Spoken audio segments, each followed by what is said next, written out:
자, 일단은 필기하면서 나갈게요. 오늘 가능하면 음변동 다 끝내고 싶은데 다 끝낼 수 있을지 없을지 잘 모르겠고 하는 데까지만 해보자. 빠르게 하면 음변동을 다 끝낼 수 있고 아니면은 다 못 끝낼 것 같긴 한데 어차피 이번에는 한번 했었지. 이러면서 어차피 이렇게 한 겁니다. 근데 좀 자세히 한다 생각하고 일단은 우리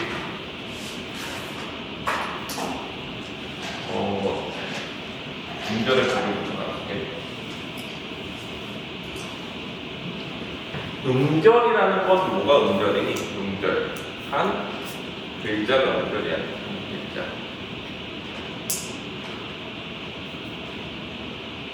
우리는 음절 문자이기 때문에 어때? 한 글자가 소리낼 수 있는 최소 단위지. 그래가지고 뭐라는 뭐 구성돼? 초성, 중성, 중성 구성되지. 한 글자가 초성, 중성, 중성. 자, 이랬을 때 중성에 오는 글자가 뭐야? 모음이지. 어미 모자랬어. 왜 엄마 소리라는 뜻이지. 엄마 소리가 있어야 아재 소리들이 있을 수 있고 그 앞뒤로 뭐가 붙는 거야? 자음. 아재 소리들이 있지. 자, 그래서 자음, 모음, 다시 자음으로 구성돼. 여기서 음절의 핵이라고 해서 음절을 구성하려면 무조건 뭐가 하나 있어야 돼? 모음이 하나는 있어야 되지. 모음이 없는 경우는 없어. 무조건 있어야 돼. 근데 여기를 뭐라고 해? 음절의 핵이라고 해. 그래서 중성은 무조건 몇 개가 와야 돼? 하나 아니면 두 개가 와야 되지. 하나, 아니면 두 개. 한 개 왔을 때가 뭐야? 단모음이고, 두 개 왔을 때가 이중모음이지. 단모음 몇 가지? 10가지. 이중모음 몇 가지? 11가지. 그래가지고 여기에 올 수 있는 경우의 가지수는 뭐야? 플러스 하면은 21가지 경우의 수가 나오지. 가운데 모음에 올 수 있는 모음 수는. 자, 초성에 오는 자음은 0에서 1개, 중성에 오는 자음도 0에서 1개뿐이 뭐다. 우리는 소리상으로 초성과 중성에는 자음이 몇 개뿐이 뭐다? 하나뿐이 뭐다. 예를 들면 여기에는 이제 격자음 같은 게 올 수 있겠지만 예를 들어가지고 닭 같은 경우 실제 닭에서 리을 기억 다 발음하는 게 아니라 기억만 발음하지 이렇게. 그래서 무조건 모음을 중심으로 앞에 자음은 1개, 뒤에 자음 1개뿐이 뭐다. 앞에 자음 1개, 뒤에 자음 1개. 자, 그랬을 때 초성에 올 수 있는 경우의 숫자는 자음이 14가지 플러스 된소리 5가지 합해서 19가지 경우의 수가 나오고 그 다음에 중성에는 뭐가 와? 음절의 끝소리를 치게 해가지고 7가지가 올 수 있지.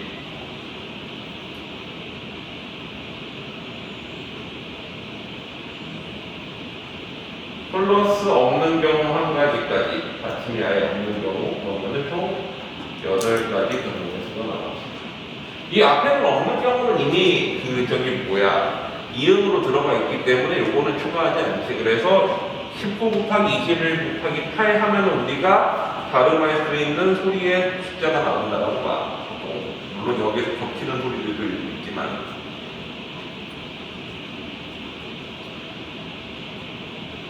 그래가지고 우리가 예를 들면은 말 하면 어떻게 돼? 초성에 뭐가 와야 돼? 이음이 오고 그 다음에 아가 오고 리을이 오고 이런 식인 거지.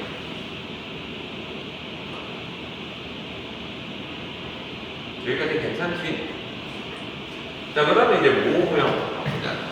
이거 했었니? 서영아.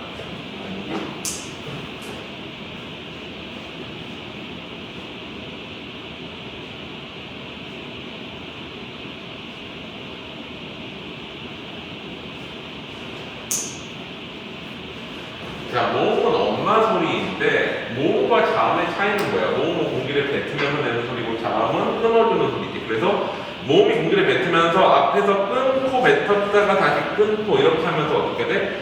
자음이 앞뒤로 붙을 수가 있는 거지. 모음은 공기를 뱉으면서 내는 소리인데 보통 크게 두 가지로 나눠서 단모음 10가지와 이중모음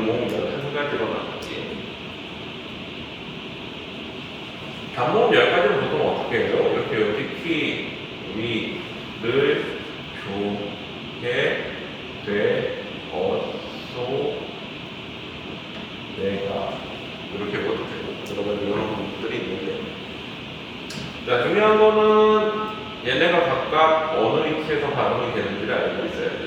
위에서 발음되는 거를 고모, 가운데서 발음되는 거를 중모, 아래에서 발음되는 거를 저모음이라고 그러고 혀가 앞쪽에서 발음되는 거를 전설모음, 혀가 뒤쪽에서 발음되는 것을 후설모음이라고 그러고 오가 들어가면 입술이 동그래진다고 해서 원순이라고 그러고 오가 안 들어간 것들은 평순이라고 그러죠. 평순. 입술이 평평하다고 해서 입술 순자 쓰기. 전설은 뭐야? 혀설자지 앞에 혀가 앞에 오는 후설은 혀가 뒤에 오는 이런 식이에요. 그래서 요거 기본적으로 외우고 있어야 되는데 중요한 거는 요거뿐만 아니라 한 가지는 읽기. 자, 우리가 양성과 음성의 대립상이라는 게 있어. 이렇게, 이렇게, 이렇게.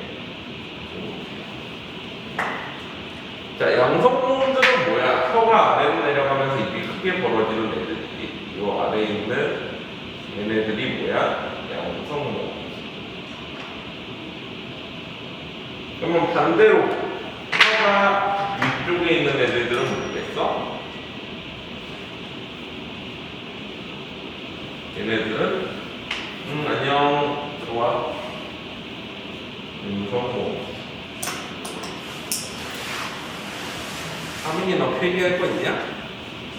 네.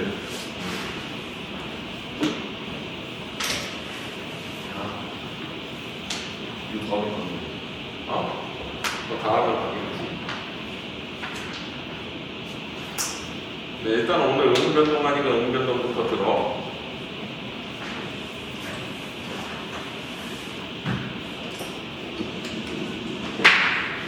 자, 그 다음에 얘만 뭐야? 중성모. 근데 생각해보면은 지금 나머지는 다 대립상이 있는데 얘만 대립상이 없잖아. 으만 대립상인데 으는 원래 대립상이 뭐야? 아래아지. 아래아가 양성모음으로 원래 있어야 되는데 지금 소멸해버렸어. 소멸하면서 뭐가 파괴돼? 모음 조화라는 게 파괴되는데 일단 아래아 소멸부터 한번 보자. 아래아의 소멸은 아래아라고 볼수 있죠.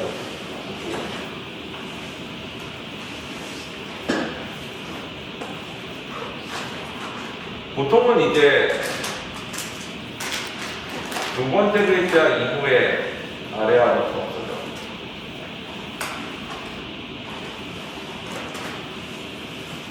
아래아 소리가 소멸하지. 그러면 이 아래아는 뭘로 바뀌느냐? 아래아가 다 뭐로 바뀌어? 으로 발음이 바뀌어.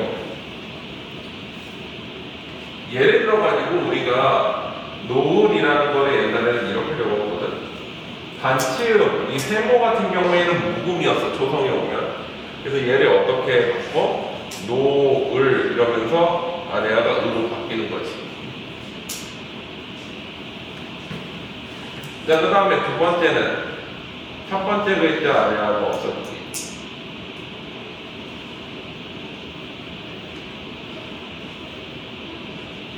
소리가 소멸하는 거야. 문자가 소멸하는 게 아니라. 그래서 아래아가 뭐로 바뀌어?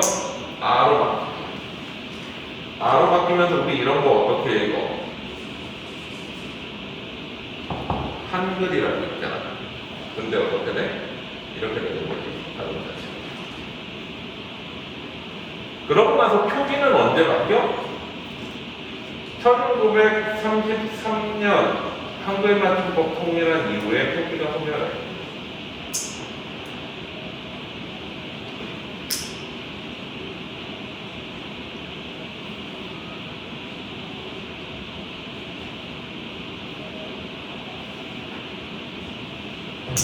그러면 소리들은 각각 먼저 없어지냐?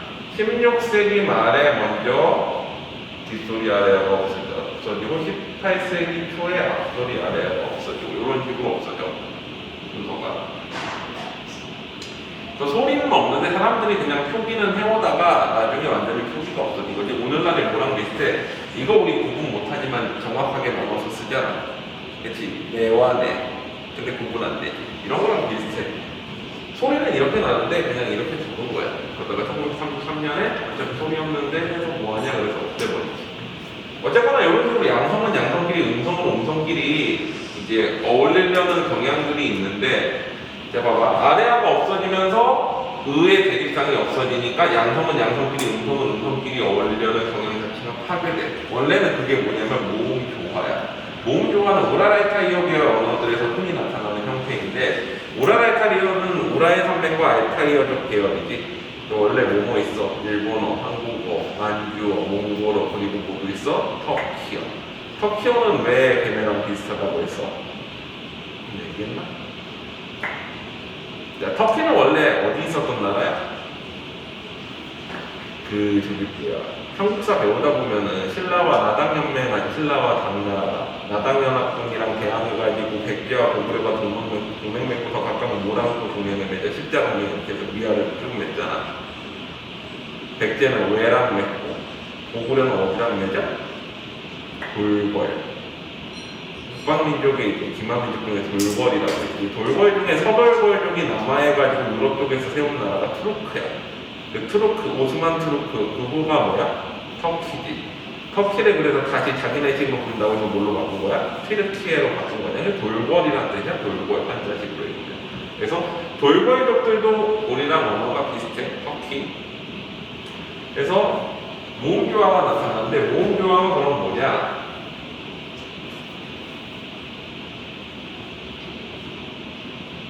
양성은 양성끼리, 음성은 음성끼리 말을 만들려는 현상이야. 원래 우리말은 천지 삼재라고 해가지고 세종이 만들 때부터 양성, 음성을 구분해가지고 만들었어. 예를 들면은 우리가 국민정음 창제에서 하민아 역시 언제도 놀리고. 자, 훈민정음 창제를 할 때 보통은 삼재라고 해가지고 하늘과 땅과 사람, 하늘, 땅, 사람 이렇게 세 가지를 가지고 모음을 만들었다고 해. 근데 세 개가 존재한다는 거지. 그래가지고 하늘은 동그란 거, 점, 땅은 이렇게, 사람은 하늘과 땅 사이에 있어서 이렇게 만든 거지. 그래서 이게 이제 기본자가 되는데, 이 기본자를 가지고서 이 하늘과 관련된 애들을 뭐라고 부른 거야? 양성. 그 다음에 땅과 관련된 애들을 음성. 그리고 사람은 그 사이에 있으니까 중성. 이렇게 나눠서 표기를 했던 거야. 여기에서 이제 초출자라고 해가지고 처음 만든 자가 나오는데, 그게 뭐야? 아랑 어, 오랑 우이지. 그 다음에 제출자. 두 번째로 만들어서 글자를 만든 게 야와 요, 여와 유, 이런 식이야. 그 다음에 합용자를 만들어가지고 그 외의 것들을 만들어야지. 와랑 워, 외랑 위, 외랑 외, 뭐 이런 식으로. 점점점. 그러면 얘네들은 양성이고, 얘네들은 음성이겠지. 얘는 중성일 거고. 이렇게 가는데, 우리가 보통은 양성과 음성의 대립상을 모음조화에서는 같은 글자로 쳤어. 그러면 양성은 양성끼리 묶어서 해야 되고, 음성은 음성끼리 묶어서 해야 되니까. 예를 들어가지고,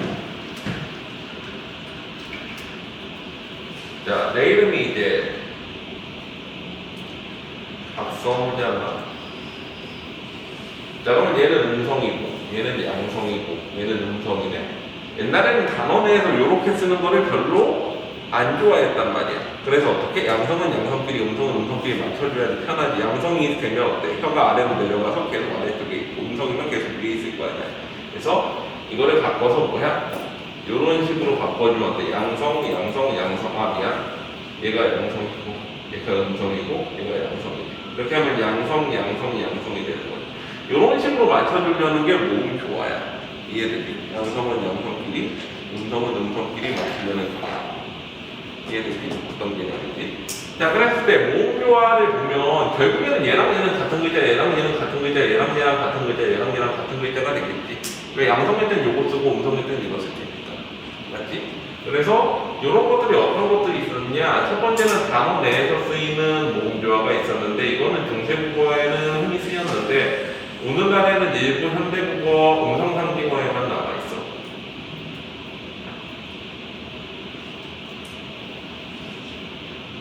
음성상징어는 뭐니? 의성어와 의태어지. 예를 들어가지고 봐봐. 우리가 팔짝 양성끼리 썼지. 음성끼리 쓰면 어때? 펄쩍 이런 식이지. 탈락, 펄럭, 좀 있어? 졸졸, 줄줄 이런 식으로 양성은 양성끼리, 음성은 음성끼리 지키려는 게 뭐야? 모음조화인 거야. 이해되지? 옛날에 했던 거냐? 뭐 그냥 다 할 수 있겠네? 자, 그 다음에 두 번째, 뭐에서 모음조화가 나타나? 어간과 어미에서 나타나는 모음조화가 있는데 이건 중세국어에서 현대국어까지 어느 정도 지켜지는 경우야. 예를 들면은 막다 같은 경우에는 어때? 막 알아, 막 안다 같은 거 있을 거. 먹다 같은 경우에는 어때? 먹어라, 먹었다 같은 거 있을 때 이런 식으로 어때? 양성은 양성끼리, 음성은 음성끼리 지키려고 하는 거지. 또 그 다음에 마지막으로 조사에서의 모음조화는 중세국어에서 근대국어까지 나타나다가 소멸해버리기. 이게 가장 먼저 소멸한 이유는 원래 모음조화에서 제일 먼저 없어지는 게 이제 아래아 파괴에 의해 가지고 모음조화가 파괴되는 건데 아래아가 보통은 조사에 되게 많았거든. 지금의 의가 들어가는 모든 조사들은 뭐야? 아래아가 들어가 있었던 애들이야. 예를 들면 우리가 을을 같은 경우에는 원래 뭐가 있었던 거야? 아래아 을이 있었던 거고 은는 같은 경우에도 어때? 아래아 은는이 있었던 거고 의 같은 경우에도 어때? 아래아 의가 있었던 거지. 근데 이걸 적용하면 어떻게 돼? 자, 선호 같은 경우에는 선호가 양성이니까 선호를, 선호는, 선호의 이렇게 적었겠지. 근데 하민이는 아니 중성으로 끝나지. 그러면 둘 다 쓸 수 있지. 어떻게 돼? 하민을, 하민을, 하민은 하민의 써도 되고 하민을, 하민은, 하민의 써도 되는 거지. 그런 식으로. 자, 그 다음에 서연이 같은 경우에는 어떻게 돼? 음성이니까 서연을, 서연은, 서연은 이렇게 가요. 이해되니? 이게 이제 모음조화야. 그래서 양성과 음성 나눌 때는 모음조화가 중요하다는 거. 일단 여기까지 괜찮니?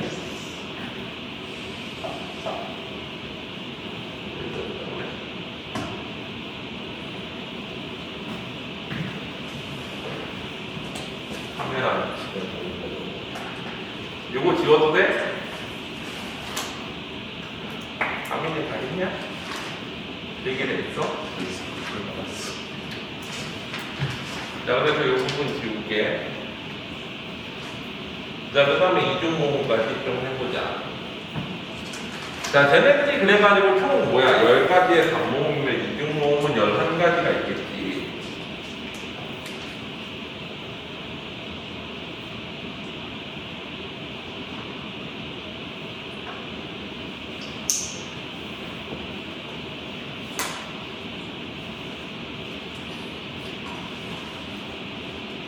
자, 그래가지고 이중모음 11가지는 모모가 있어. 우리 보통 이중모음 보통은 이제 반모음하고 단모음이 합쳐진다고 그러지. 반모음은 사실 모음과 자음의 중간 정도라고 보는데 왜 그러냐면 이제 단독으로 발음할 수 없는 거는 자음과 비슷하지만 모음처럼 공기를 뱉으면서 내기. 그래서 모음 앞에 붙어가지고 약간의 소리 변화를 주는 애들을 반모음이라고 그러는데 반모음은 크게 두 가지가 있지. 반모음 2계열하고 반모음 5가 있지. 얘네들은 반모음이라고 그래가지고 이렇게 표시를 해주기도 하지. 꺽쇠 붙으면 반모음 표시야. 발음기호상으로는 얘는 I에다가 꺽쇠 붙인 거 혹은 J나 혹은 Y를 쓰기도 해. 왜 그러냐면 우리가 이거를 예수라고 읽기 때문이지. 그러면 J 발음이 들어가면 어때? 이 발음과 가까운 반모음 느낌이 나기도 하고 또 이런 것들을 뭐라고 해? 야호라고 하잖아. 이것도 반모음 이가 들어가는 느낌이어서 반모음 I 외에 J나 Y를 쓰기도 하고 반모음 오우는 너무 늘렸어. 자, 그래가지고 반모음에 이제 앞에 반모음이 뭐가 붙느냐에 따라 가지고 이중모음은 크게 두 가지로 나누는데 하나는 반모음 2계열이지.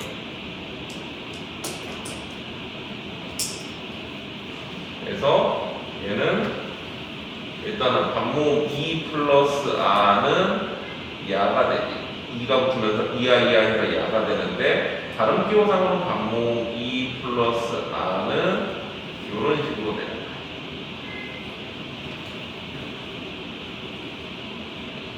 그 모음이 두 개 있다라고 보는 건 이중모음, 반모음이랑 반모음 두 개가 있다라고 보는 거야.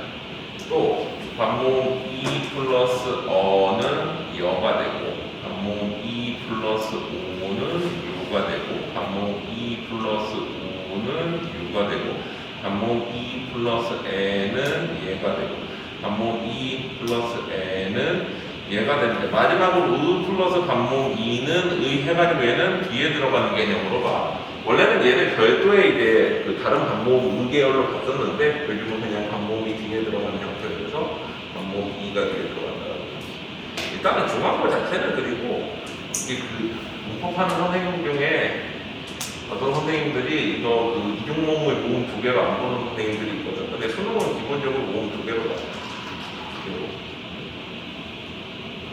그래가지고 원칙상으로 얘네는 모음이 두 개가 들어가 있는 거야. 꼭 기억해도. 이제 내신 때는 하나라고 가르친 선생님이 있었을 거야. 그런데 두 개로 가야 돼.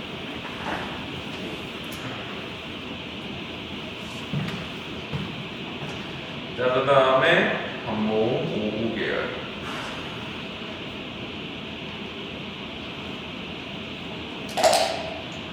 반모음 5 플러스 R는 와, 반모음 5 플러스 어는 반모음 5 플러스 N은 왜? 반모음 5 플러스 N은 왜? 근데 사실 이게 모음 교환을 지키는 것 같지만 사실 반모음 5가 똑같은 발음이기 때문에 사실 생각해봐. 반모음 5 플러스 아 해도 와와와 하면 와가 되잖아 사실. 이런 식인 거야. 그래서 5랑 5는 똑같은 발음이야 실제로. 이해되지? 여기까지 괜찮니? 정리할 거 정리하고 찍을 거 찍고 그 다음에 이제 다음 들어갈게.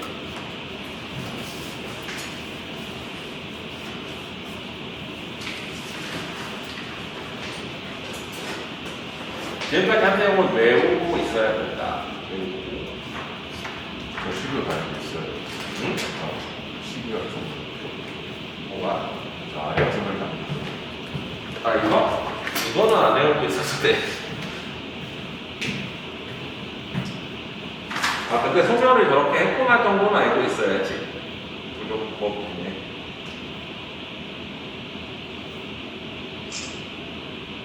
모음표와 종류는 알고 있어야 되고.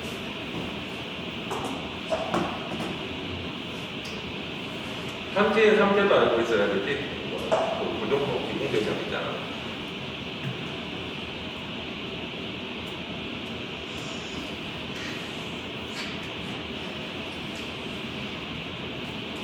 유건이랑 하민이는 지금 2학년이니까 내신 한 2, 3주 남기면은 그때는 문법만 빼줄게. 저 3월 18일 저 국어 아니 영어학원을 목요일에 가가지고 아 그래? 잠깐 3월 4월까지 오케이. 그 내신 전까지 빠져. 어차피 지금 문법이 중요한 게 아닙니다. 그랬다가 이제 뭐 내신 끝나고 나서 다시 갔다가 내신대로 다시 빠졌다가 그 방학 때 또 듣고 이렇게 니네가 당장 문법이 내신에 없어가지고 그런데 고3 전까지는 문법을 완성을 하고 올라가야 된다. 1학년은 당연히 해야 하고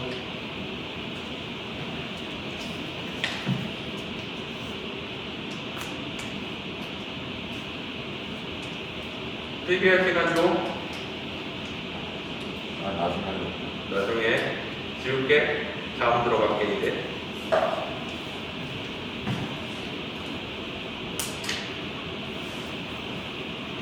자음은 되게 중요해. 자음의 개념이 이제 음변동으로 그대로 이어지기 때문에 자음 내용을 명확히 알고 있어야 돼. 하민이 끓여마를 거 먹지? 있냐? 음절 끝을 붙이. 이거.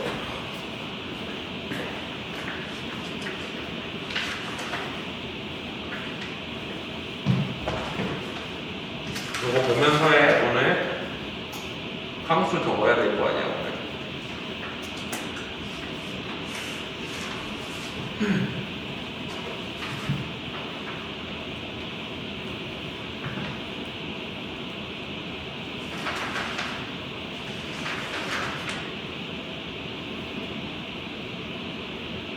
자, 다음 보자.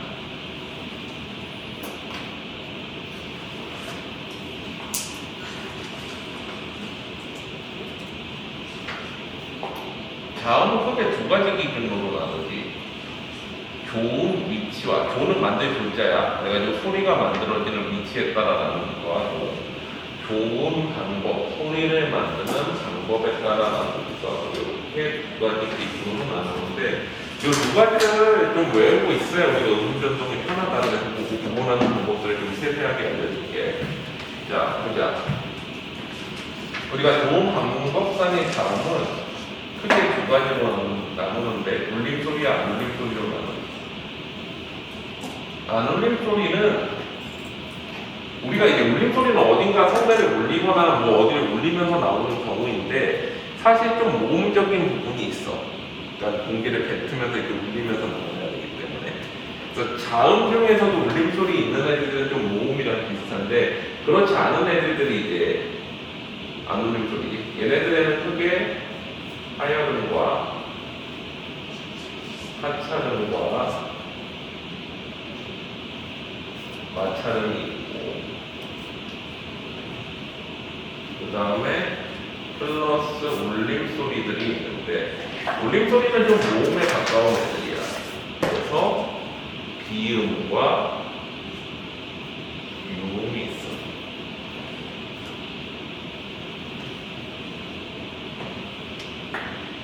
자, 울림소리는 우리 보통 노란 양말에 이렇게 배우잖아. 비음, 비음, 비음. 얘네들은 왜 모음과 비슷하다는 거냐면은 우리 이제 저런 것들 한번 봐봐. 받침에 얘네 소리를 넣었을 때 우리가 길게 발음할 수 있는 게 울림소리거든. 우리 받침에서 소리 쓸 수 있는 게 뭐 있어. 인더렉트 소리 해가지고 7가지 있잖아. 그 중에서 기억 발음, 값 길게 못 발음하지. 간 길게 발음할 수 있네. 그 다음에 뭐 있어? 갓 되게 길게 발음할 수 있어? 안 되지. 그 다음에 뭐 있어? 감 길게 발음할 수 있지. 울림소리들은 길게 발음할 수 있어? 모음이랑 좀 비슷한 특성이 있어가지고. 그래서 보통 울림소리라고 그러는데 어딘가를 울리면서 나와. 유음 같은 경우에는 울림소리 중에서도 뭐야? 흐를 일자를 쓰고 리을이지. 자, 우리말의 리을은 사실은 크게 보면은 엄밀히 말하면 두 가지로 나눌 수가 있는데 하나는 이제 설정음 계열하고 하나는 설치음 계열이야. 설정음은 사실 우리가 R을 발음이고 설치음은 L 발음인데 우리가 R과 L을 잘 구분 못하는 이유는 똑같이 리을로 써서 그런 거야. 근데 우리가 R 발음을 못하냐? 그거는 아니야. 사실 우리가 자동적으로 특정 환경이 되면은 R 발음과 L 발음을 선택해가지고 우리는 하는데 그걸 구분 못해서 그냥 똑같이 들리는 건데 설정음 R은 원래는 모음 사이에서 오게끔 돼 있어. 예를 들어서 우리가 다리라는 거를 발음하면은 D-A-R-I에 가깝게 발음을 해. 근데 그 외의 경우에는 다 설치음으로 발음하거든. 그래서 어떻게 발음하느냐? 예를 들면은 달리 같은 경우에는 어때? 모음 사이에 자음이 두 개가 버렸는데 이런 경우에는 L로 발음해. 그리고 달 이렇게 끝에 오는 경우도 D-A-L. 또 초성영화도 뭘 이렇게 해도 어떻게 돼? L-O-L. 그래서 모음 사이에 단독으로 자음 하나 리을이 오는 경우는 R 발음하고 나머지는 다 L 발음을 해. 우리나라 사람들이 구분을 못하는 것이 발음을 못하는 게 아니야. 그래서 강제적으로 알 발음을 시키려면 어떻게 하면 돼? 앞에 모음 하나 때려 넣어주면 되지. 으나 우를 넣어주면 돼. 자, 봐봐. 라이트, 라이트, 라이트, 라이트, 엘바. 근데 으 같은 거 하는 거야. 라이트, 라이트, 라이트, 라이트. 알바가 나오고 자동으로. 왜? 우리 사는 사람들의 특성이 그래, 기본적으로. 발음하는 환경 자체가. 그래서 발음을 못하는 게 아니야. 발음하는 환경을 모르는 거지. 이해되지? 자, 그랬을 때 얘가 왜 설전음이냐? 우리가 자음을 할 때는 구강구조도를 되게 많이 그려야 되거든. 자꾸 그리다 보면 익숙해지긴 하는데 이렇게 되지. 자, 설전음은 사실은 혀가 아래로 이렇게 어떻게 돼 있어야 돼? 말려 있어야 돼. 혀가 아래로 이렇게 살짝 말려 있어. 이게 혀설, 앞전, 그래서 설전음이거든. 그래서 공기가 어떻게 가야 돼? 공기가 혀의 앞쪽으로 이렇게 빠져나와. 이게 설전음이지. 반대로 설치음은 어떻게 가겠어?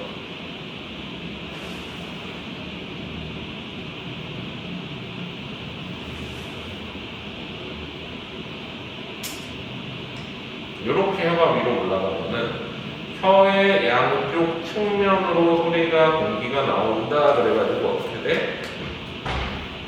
좌측과 우측으로 빠져나오는 설치음인 거지. 얘네들은 근데 특징적인 게 둘 다 구강을 울리면서 나와. 그래서 구강을 울리면서 공기가 흐르며 나온다라고 그래가지고 울림 소리가 나는 거야. 이해되지? 이거 뭔지 알지? 어디가 어디지? 봐봐. 여기가 뭐야? 기강이지. 콧구멍이야. 여기. 그 다음에 이게 뭐야? 입술이지. 윗니야. 그 다음에 어때? 여기 뒤에 여기 올록올록 튀어나온 요 자리가 뭐야? 경국의 자리지. 그 다음에 뒤에 이렇게 있지. 이 뚜껑을 뭐라 그래? 부개라고 하고, 앞쪽에 있는 걸 경국에, 뒤쪽에 있는 걸 뭐라고 해? 맹구개라고 하지. 그 다음에 아랫입술, 아랫니, 그 다음에 혀가 이렇게 뚱뚱하게 있지. 여기 터.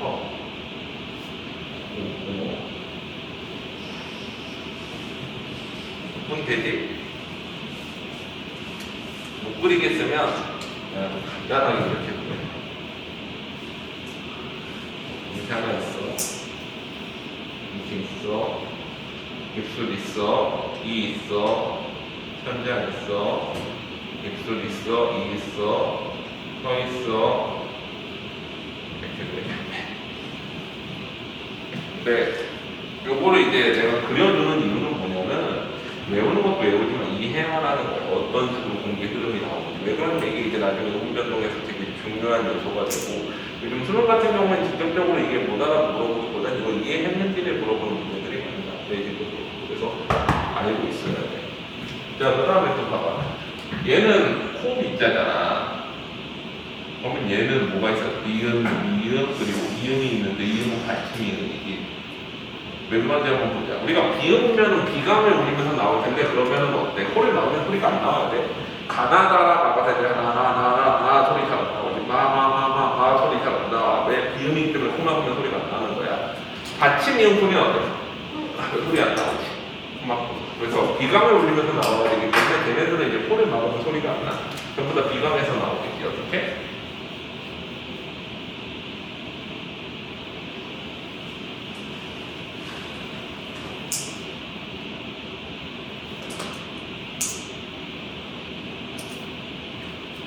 얘는 입으로 안 나오고 어디로 나와? 비강을 울리면서 나오지. 이게 이제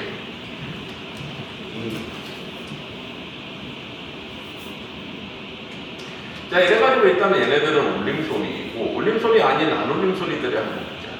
안 울림소리 같은 경우에는 이제 마찰음인데, 마찰음은 그냥 이렇게 외워보자. 흐. 현재 우리말 발음 중에서 흐가 마찰음이야. 흐. 셋 다 뭔가 마찰하는 거야. 흐. 근데 스스랑 흐는 마찰 위치가 다르잖아. 스스는 딱 봐도 어디에서 소리 나? 요 자리지. 윗니와 혀 사이에서 소리가 나. 스스 하면은 혀가 위로 갖다 붙으면서. 흐는 어디서 마찰해? 정확히 어딘지 모르겠지만 성대 어디 여기 나오면서 어디쯤에서 마찰하지. 정확히 어디라고 하기는 뭐하지만. 근데 크게 두 개로 나눌 수 있고. 그랬을 때 이 스스 계열들은 뭐야? 시조 마찰이라고 해. 윗니의 뿌리, 이치자에다 뿌리 둘자, 그리고 히읗은 뭐 성대 마찰음 정도로 해보자. 사실 정확히 어디에서 마찰하는지 명확하지 않다라고 해. 근데 성대쯤 어디쯤에서 마찰한다고 해보자. 자, 그러면은 시조 마찰음은 어떻게 돼? 그려보면은.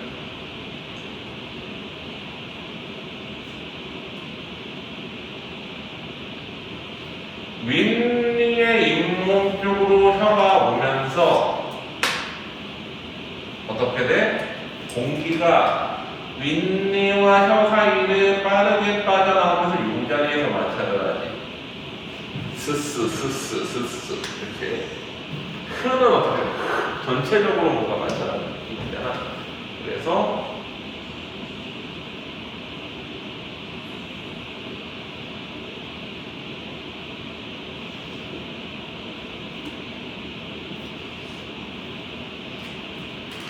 공기가 전체적으로 나오면서 마찰해. 여기에서부터 여기에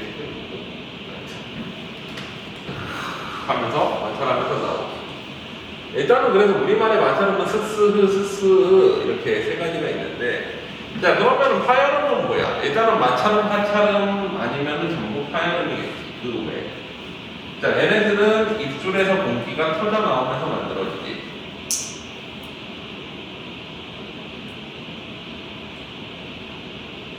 또 입술을 살짝 붙였다가 여기 사이를 빵 터트리면서 나오는 거야. 그래서 여기에서 공기가 요 사이로 빵 터져 나오는 게 파열음이야. 자, 그럼 파찰음은 뭐야? 마찰음과 파열음의 중간 정도 소리겠지. 얘네들은 어디에서 왔느냐? 이렇게 생각하면 돼. 스스 계열음에서 왔어. 스스 계열음 중에 원래는 마찰음 자리에서 발음되던 애들인데 즈가 어디로 가느냐? 혀가 살짝 뒤로 밀리면서 마찰이 줄어들고 파열의 속성을 가지게 되면서 파찰음이 돼. 얘네들은 어떻게 되느냐?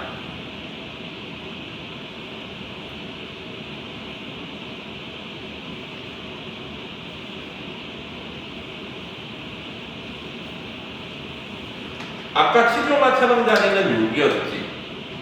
여기에서 살짝 좀 더 뒤로 가면서 어디로 가? 요 자리, 경구개음 자리. 그러면서 어때? 공기가 빠져나오면서 한번 마찰하고, 그러면서 여기서 또 터져주기도 하는 마찰음과 파열음의 중간 소리인 파찰음이 되는 거야. 여기까지 괜찮아? 이해되지? 조금 뭐 나중에 필기랑 필기하고 찍어주면 찍어. 어쨌거나 머릿속에 넣어도. 자, 여기까지 일단 됐고, 그러면 이제 좋은 위치를 다시 보자. 좋은 위치에 따라 가지고 이제 구분하는 것도 되게 중요한데, 요건 가능하면 필기해봐. 큰 거 하나만 그릴 테니까. 이거를 굳이 그려주는 이유는, 크게 그리는 이유는 좋은 위치가 되게 중요해서 그래. 근데 좋은 위치를 알면 외우기가 좀 쉬워.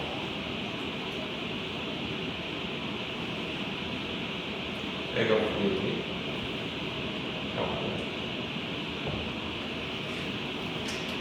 자, 우리가 혀가 요렇게 꺾이면서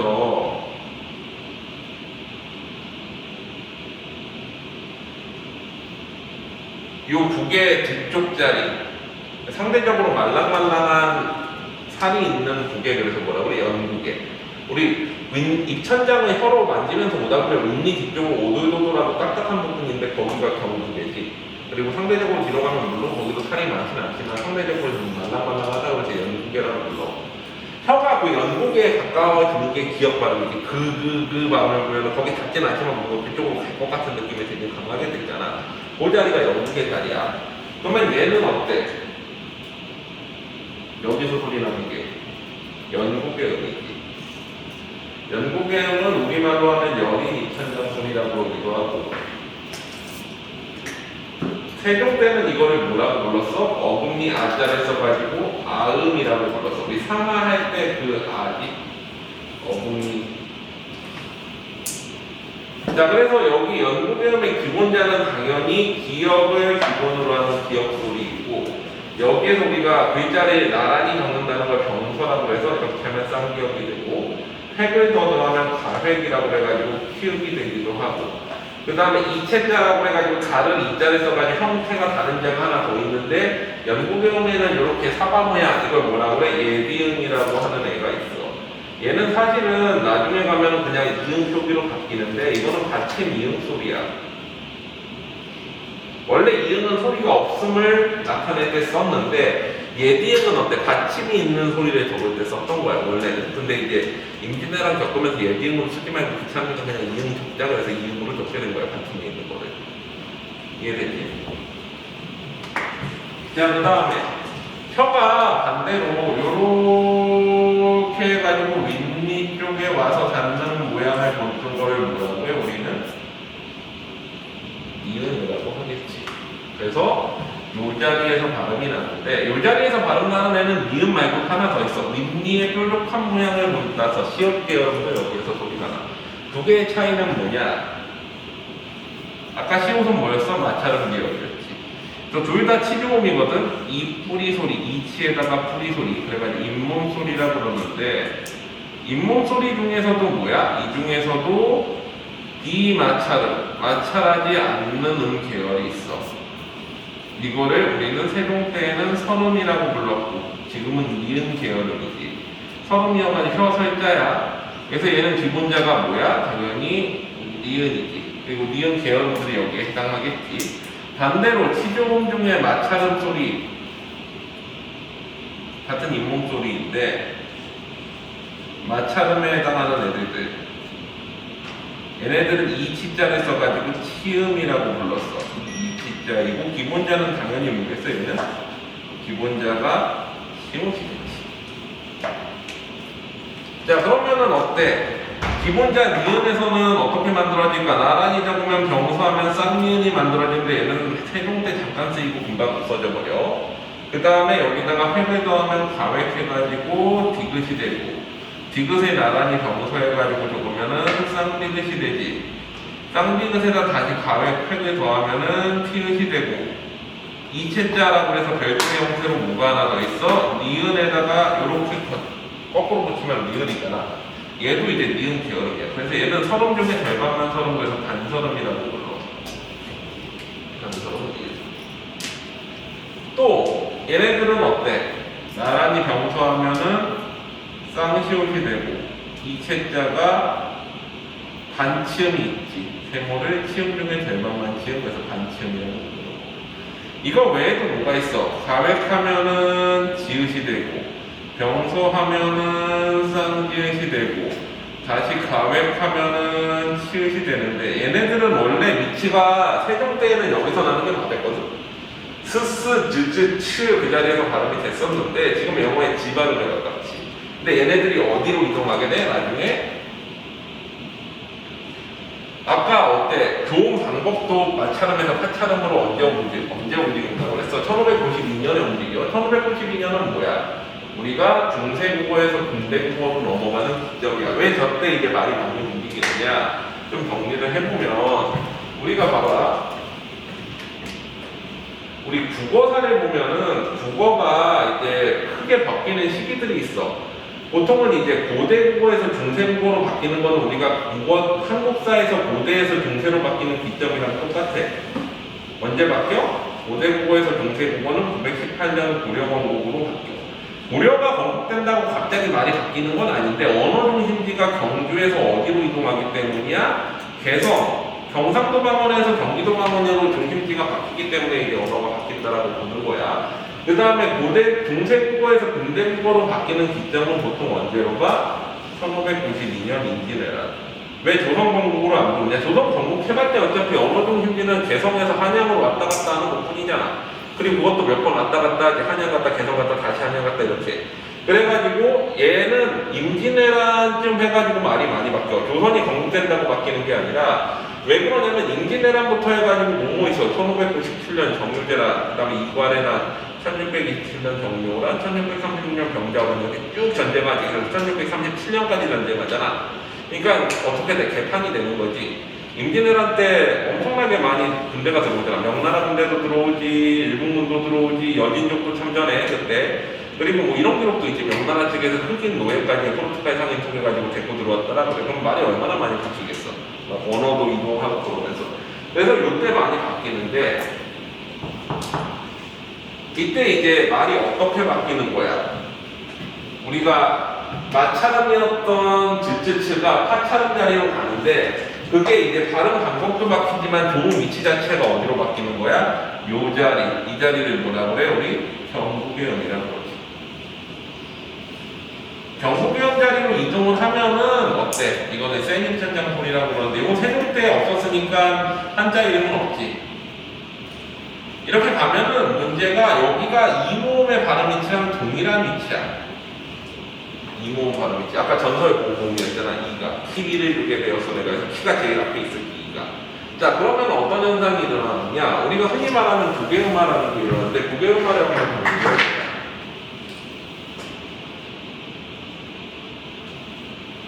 자, 봐봐. 우리가 음운변동의 이름에는 음운변동이 일어나는 형질, 성질 같은 게 그대로 들어가 있어. 국외음화 하면 뭐야? 국외음이 아닌 애들이 국외음으로 바뀌었다는 소리지. 그럼 지금 우리가 고음 위치에서 배운 국외음은 두 가지가 있네? 연국외음과 경국외음. 두 가지가 있지. 엄밀히 말하면 국외음화는 뭐야? 경국외음화야. 경국외음 자리로 가는 거지. 경국외음 아니었던 애들이 국외음, 경국외음 자리로 가는데 역사적인 환경상 첫 번째 국외음화는 뭐냐면은 우리 원래는 치조 마차름이었던 치조면서 마차름이었지 중세국어 때까지는 즈즈츠 영어 지 발음이 어디로 가는 거야? 임진왜란 겪으면서 물론 임진왜란 시작한다고 갑자기 발음이 바뀌진 않았겠지만 차차 바뀌어가지 경북의 파차름 자리로 이동을 하는데 자리가 이동하면서 발음 방법, 교훈 방법도 바뀌는 거지. 혀가 뒤로 밀리면서 마찰이 줄어들고 파열하고 위치도 바뀌는 거지. 경북의 파차름 즈즈츠 발음으로 옮기게 되는데 이게 오늘날의 노예 발음에 가까워 제이 발음에 가깝게 되는 거지. 그러니까 사실은 임진왜란 이전 때 우리 조상들이 어떻게 발음했는지는 잘은 모르겠지만 임진왜란 때 이제 만약에 타임머신에 가서 우리 조상들이 잡아가지고 피자 갖다 주면서 피자 먹어보세요 하고서 피자 발음해보라고 하면 어떻게 발음하겠어? 오늘날 한국 사람들은 피자라고 발음하지만 도미노 피자, 걔네들은 뭐라고 발음하겠어? 피자라고 발음하겠지. 영어식 발음을 잘 발음할 거야. 왜? 지 발음이 발달해 있었던 시기니까. 이해됐지? 그래서 이렇게 바뀌는 게 1차적인 국외음화고 2차 국외음화는 여기에서 뭐가 나타나느냐? 이렇게 바뀐 요 위치가 이모음이랑 발음 위치가 동일하다고 그랬잖아. 우리 예를 들어보자. 소녀시대에 옛날 노래 중에 이거 있지. 이거 뭐라고 발음해? 기라고 발음하나? 기라고 하는데 실제로 뭐로 발음해? 노래할 때 보면 지지지지 거리고 있잖아. 들어봤어 이 노래? 모르는 사람 있어 그런 노래가 지지지지 거리는 노래가 있어. 근데 왜 얘네가 이걸 지로 발음하느냐? 기는 봐봐. 기는 여기에서 기를 발음하려면은 우리 기 하면 혀가 이렇게 앞으로 튀어야 돼. 왜? 요 자리에서 이 자리로 가야 돼. 기 반대로 디디디디 하면 돼. 디 이렇게 가지. 지는 어때? 요 자리에 고정해 놓고서 지지치 발음은 그대로 발음할 수 있어. 왜? 모음과 자음의 위치가 유일하게 동일한 위치가 즈즈치 발음하고 이모음이야. 그래서 지지지지치치치치치치는 혀가 그 자리에 고정돼 있으면서 공기만 뱉으면서 끊어지면 발음될 수 있는 발음이지. 자, 그러다 보니까 어떤 현상이 일어나느냐? 우리가 DT 발음은 되게 뭐랑 비슷하냐면 지치와 비슷한데 발음이 DT가 되게 힘들단 말이야. 그래서 이걸 다 지치로 바꿔버리자. 이게 일어나. 이게 1992년에 같이 일어나거든. 그래서 오늘날까지 우리말에는 DT 발음이 거의 안 남아있어. 자, 예를 들어보자. 우리가 교타라고 옛말에는 발음이 있거든. 근데 이게 어떻게 돼? 교타를 거쳐가지고 반모음화되면서 교타 이렇게 바뀌었어. 혹은 또 dim체라는 게 딤체는 옛날에 삼성 김치 냉장고 이름인데 김치라는 뜻이야. 뭐 그래서 어떻게 돼? 김체가 짐체가 돼. 그러다가 짐치가 되지. 근데 점점 더 뒤로 밀려서 뭐가 되는 거야? 김치가 되는 거야. 봐봐. 김체, 짐체, 김치, 김치까지 나오는 거야. 뒤지기 하면 뒤지기 혀가 탁탁탁탁 뒤로 밀리거든. 뒤지기. 그래서 뒤로 넘어가 버려서 김치까지 간 거. 이런 게 이제 고개음말이야. 근데 이제 예외가 있어. 우리 보면은 우리말에 이런 거 있는데요. 잔디. 어디서 온 거야? 원래 야외가 있었어요. 이게. 그래서 얘는 안 없어지고 뭘로 남은 거야? 잔디로 남은 거지. 느티나무. 원래 뭐가 있었어? 그 발음이 있었어. 그래서 어떻게 되는 거야? 살아남아서 느티나무가 돼가지고. 근데 방언 중에 일본은 지금도 우리 느치나무라고 하는 경우도 있어. 그대로만 시켜가지고. 그래서 우리말의 모든 DT 발음은 다 어떻게 됐다? 사라졌다. 1592년 임진왜란을 겪으면서 점점 없어지기 시작해가지고 우리말의 DT 발음은 다 사라져. 자, 근데 그러고 나면 문제가 뭐냐? 우리가 이제 표준발음법 17항에 나오는 현대문법의 구개어말을 보자. 표준발음법 17항 구개어말에 보면은 디귿과 티읕이 이모음 접사나 조사를 만나서 DT가 만들어지면 발음의 지치로 바꾼다라고 나오지. 이건 왜 그러냐면 우리가 단어에서 이미 만들어져 있는 DT는 없애버렸어. 근데 어때? 단어나 조사가 합쳐지거나 만들어지면서 만들어지는 DT는 미리 바꿔놓을 수 없잖아. 예를 들어 볼게. 예를 들어가지고 우리가 갓이라는 어간 어근에다가 이라는 부사와 전미사를 붙인다고 그래봐. 그러면 얘 발음은 어떻게 되겠어? 뒤에 형식형태에서 오니까 연음되면서 실제 발음은 갓티가 되는데 이 발음은 허용할 수 없으니까 어떻게 되는 거야? 같이 이렇게 바꾸거나 혹은 갓이라는 어근에다가 뭔밭할 때 이라는 조사를 갖다 붙여가지고 그러면 뒤에가 형태소니까 얘도 연음이 돼. 뭐 어떻게 돼? 갓티라는 발음이 완성되지만 이건 허용할 수 없으니까 어떻게 하는 거야? 같이로 바꾸는 거. 그러니까 미리 바꿀 수 있는 건 싹 다 바꿔놨는데 바꿀 수 없는 건 나중에 바꾸자. 그게 뭐야? 표준말법 17항에 나오는 우리가 웅변 배경은 두 개로 갈 거야. 이해되지?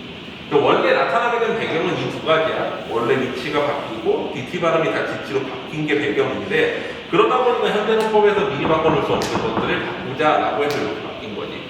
표준발음법 17항 펴봐. 뭐라고 써있어? 디귿과 티읕 받침이 원래 디귿과 티읕 받침 플러스 형식 형태소가 오면은 형식 형태소는 뭐야? 문법적 의미만 가진 애들이지. 원래 그럼 뭐야? 접사, 어미, 조사가 다 있어야 되잖아.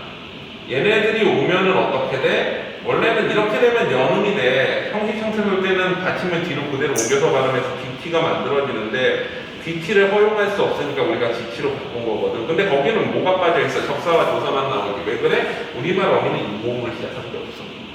외워도 우리말 어미는 어떤 경우에도 인모음으로 시작하는 게 없어. 어간 뒤에 인모음 맞다 그러면 걔는 뭐야? 어미가 아니라 무조건 접사야. 어간 뒤에 조사가 붙진 않을 거 아니야. 이해돼? 여기까지 괜찮지? 자, 그리고 요거까지 마지막으로 잠깐 켰다가 봐봐. 우리가 이제 입술에서 소리 나는 애들이 있어. 우리 옛날에 한자 본 사람들은 어때? 한자 문학본 사람들 입모양이 네모나다고 생각해. 입술자를 그래서 네모로 쓰잖아요. 자, 그래가지고 이 입술자를 우리도 네모로 써가지고 여기에 해당하는 애들의 양수는 입술 순자를 써서 두 입술 소리 혹은 입술 소리라고 불렀고 세종 때는 이거를 뭐라고 불렀어? 당연히 수문이라고 불렀겠지. 입술 순자를 써가지고.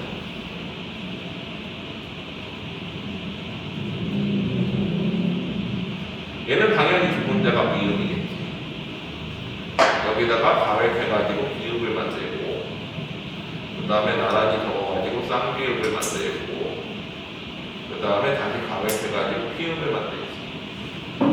그리고 옛날에 사람들은 요 밑에다가 이응을 갖다 붙여가지고 뭐를 만들기도 해? 순경음이라는 걸 만들기도 했어. 순경음이라는 건 입술을 떠는 소리 혹은 입술을 무는 소리인데 이 떠의 경자인데 입술을 물어서 떠게 만드는. 사실 우리가 우리말 발음에는 순경음 비읍 하나뿐이 없거든. 요거는 이제 V 발음이었고 여기다 플러스해서 중국어 발음을 표기하기 위해서 순경음 피읍이라던가 이건 F 발음이지. 그래서 옛날에 학자들이 F 적을 때 이렇게 적어야 된다고 했었어. 이게 F 발음이거든. 입술 무는 소리. 홍조건 순경음 미음이나 순경음 쌍미음으로 쓰기도 했는데 요건 이제 중국식 발음. 풀이할 때 썼던 거야. 우리말 받는 순경원 비읍 하나뿐이 없었어. 자, 그럼 순경원 비읍은 주로 어디에서 썼냐? 딱 두 가지 문제가 있는데,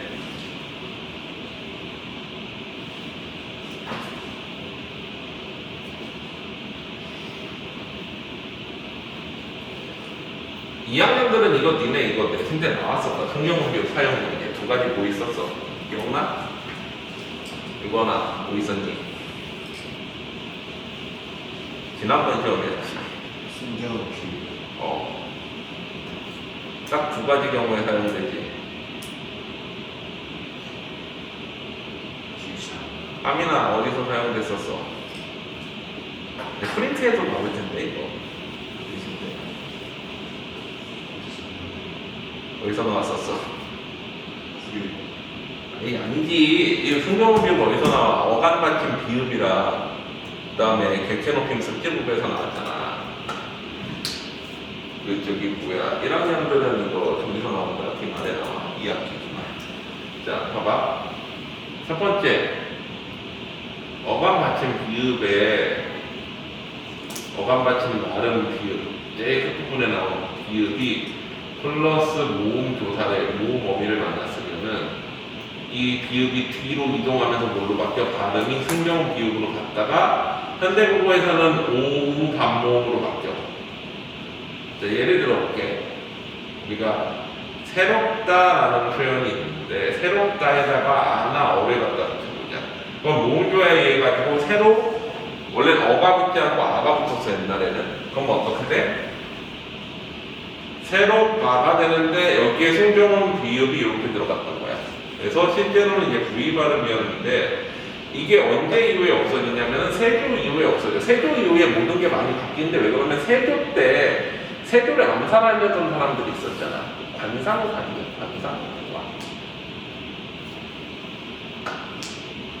뭔가 관상이 사실은 되게 별로 안 떴지만 배우진이 되게 화려한 지금으로 치면 오징어 게임 주인공 나오고 그 다음에 뭐 나오고 기생충 주인공 나오고 그 다음에 뭐 나와 하여튼 뭐 그런 식으로 관상에 보면은 이제 세조가 이제 단종을 몰아내고 조카를 몰아내고 자기가 왕이 되는데 걔네 암살하려는 계획을 세워. 그 누가? 집현전 학자들 6명. 그 중에 한 명은 부인이야. 실제 실행하려고 했던 사람이고. 근데 걔네들이 다 발각돼서 죽지. 죽고 나서 세조가 집현전을 가만히 놔뒀을까? 없애버렸단 말이야. 없애버리고 나면 어떤 효과가 있어? 국립국어원 없애버리는 것 같은 효과가 있어. 괜찮아? 커피 한잔 마실래? 자, 그래가지고 어때? 표기 체계들이 많이 바뀌는데 그러다 보니까 이 순경원 비읍도 없애버려. 세조 때. 뭐 이딴 거 발음 안 하는데 굳이 쓸 필요 있어? 그래서 어떻게 돼? 좀 더 편한 발음인 새로운 와가 돼. W 발음은 바뀌고. 우리 V와 W 발음은 사실 되게 유사한 발음이지. 우리 독일어에서는 W 발음을 뭘로 읽어? V로 읽잖아. BMW가 아니라 BMW라고 그러잖아. 폭스바겐이라고 읽고. 원래 폭스웨건이 왜 사람들이 찾아나 외번 있잖아. 근데 와겐이라고. 이게 이제 모음조화가 확인되면 뭐가 되는 거야? 이렇게 돼. 순경원 비읍이 나타나는 경우는 첫 번째 이거고. 두 번째는 어떨 때 나타나? 객체 높임 선언한 어미에서 나타나.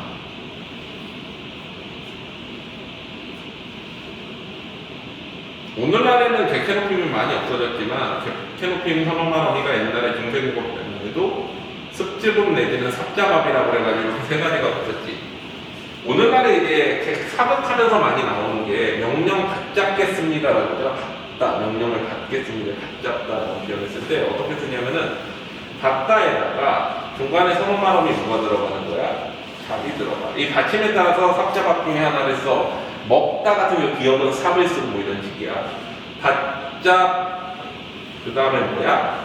갖잡 아나 어를 갖다가 쓰면 얘도 어때? 뒤로 밀리면서 갖자 다 중대문 비읍이 됐다가 나중에 세조위에 갖자 와가 됐다가 아예 그 다음에 근대국어 오면서 소멸해버려. 우리나라 말에서 중대문 비읍은 그러면 뭐의 대용으로 쓰였던 거야? 반모음 오의 대용으로 쓰이다가 없어져 버린 발음이야. 이해되지? 자, 마지막 하나. 목구멍에 동그란 모양을 본따 가지고 만든 거. 이게 뭐야? 소음이지. 목청 소리. 세종대도 이거는 소음이라고 불렀지. 목청. 그래서 기본자가 뭐야? 이응인데 얘는 소리가 없을 때 쓴 거지. 오늘날처럼 받침 이응 소리가 아니라 소리가 없을 때 썼고, 그 다음에 얘를 나란히 정서하면은 쌍이응이 나오는데 쌍이응은 언제 썼니? 우리 쌍이응 나온 문헌을 니네가 기말고사 때 배운 게 있어. 뭐야? 세종어제 훈민정. 나란 말싸움이 중국에다 문자로 서로 사람한지 아니냐 해서 거기에서 하면 어디에 나와? 사람마다 해요. 다 잊어버렸지. 외우고 있어야 된다. 니네 고3 때 고정법 많이 나와. 고정법 한 문제 무조건 나올 거야. 좀 어렵게. 해요 하면은 뭐야? 원래는 이제 사동전미사 쪽이거든. 옛날에는 우리가 이런 것들 다 봐봐. 얘도 소리 없는데 얘도 소리 없는 거잖아. 그럼 어떤 거는 쌍이응 적고 어떤 건 이응 적고 이게 왜 나오느냐? 사동전미사를 표기해주기 위해서 옛날에는 저렇게 적었어. 근데 세종 때 가면 이것도 없어지지. 쌍이응이. 자, 어떤 식으로 적느냐? 우리가 하다를 옛날에는 이렇게 적었어. 하다에다가 하계 하다의 사동전미사를 이를 적고, 그 다음에 어때? 여기에다가 역을 규칙해가지고 여가 들어갔을 때 이거를 어떻게 적어주느냐? 해여라고 적지 않고 해여, 쌍이응을 적어줘. 여기 사동전미사 들어갔다고. 이거 표의적 표기지, 뜻 표기해주는 거야. 소리 표기하는 게 아니라. 이런 거가 있었고, 그 다음에 가획하면 열이 히읗. 얘도 소리 거의 없어지지. 그 다음에 다시 가획하면 히읗. 경서하면 쌍이응. 근데 오늘날에는 뭐뭐 없어져. 쌍이응 없어지고, 얘 없어지고, 얘 없어지고, 얘는 일로 가고, 얘 없어지고, 반치형 없어지고, 그 다음에 뭐 없어져? 쌍이응 없어지고, 그 다음에 성경결들 다 없어지고. 그래서 오늘날에 장치기가 된 거지. 정리, 필기할 거 필기하고, 자.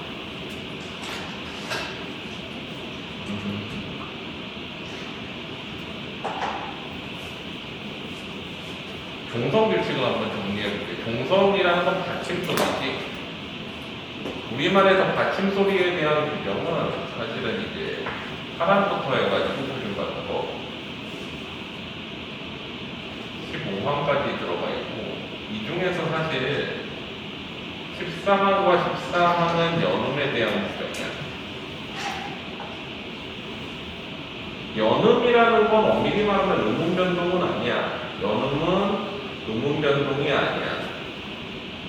음운 변동은 음운, 자음이나 몸이 개수가 변하거나 형태가 변하거나 이래야 되는데 위치가 변하는 건 음운 변동이 아니야. 자리만 바꿔놨을 뿐이야. 연음이라는 건 예를 들면 이런 거야. 뭐야? 우리 꽃 플러스 이 이렇게 돼 있으면 어떻게 발음해? 꽃이라고 발음하지. 이렇게 뒤로 보내가지고 발음하는 이런 것들이 이제 연음인 거지. 연음은 음운 변동은 아니야. 자, 그래가지고 일단 연음 중에서 13, 14는 각각 차이가 뭐냐면은 요렇게 이제 하나만 뒤로 가는 게 이제 하나 있는 받침에서 뒤로 가는 게 13항이고, 그 다음에 14항은 뭐야? 이런 거 각 플러스 2 해서 뒤에 있는 것만 연음되는 거. 요게 이제 14항이에요. 닭이 맛있다가 아니라 달기 맛있다 이래야지. 실제 닭. 표준발음법을 배우면 표준발음법상으로 사실 우리가 요거 뭐라고 발음해야 돼?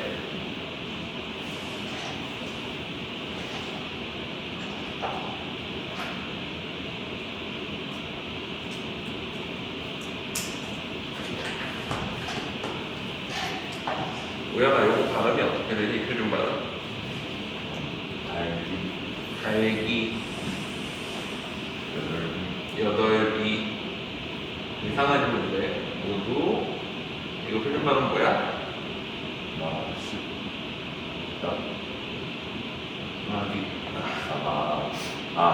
근데 맛있다는 허용하는 거지. 허용. 요게 옳지. 왜 그런지 이제 한번 상황 정리를 해보자. 자, 일단 우리가 표준발음법 8안에 보면 요거는 기본항이지 기본적인 내용들이 나와 있어. 받침 소리로 쓸 수 있는 거는 7가지 뿐이 없다라는 내용이지. 받침 소리는 기역, 미음, 이을, 이을, 뭐 가느다란 물방울 이렇게 배우기도 하는데 요 소리만 쓸 수 있다가 표준발음법 8항이야. 표준발음법 9항은 뭐야? 여기에 해당하지 않는 다른 소리들은 어떻게 받침해서 발음이 되는지에 대한 건데 이 표준발음법 9항에 우리는 요새는 통상 뭐라고 봐? 음절의 끝소리 규칙이라고 보기도 하고 혹은 다른 말로 평파열음화라고 해가지고 평파열음이 아닌 애들이 평파열음으로 바뀌는 거야. 일종의 교체지 A라는 음운이 B라는 음으로 바뀌면서 플러스 마이너스 0이기 때문에 일종의 교체로 막 입증하는. 자, 일단은 평파열음화부터 한번 개념을 좀 정리해보자.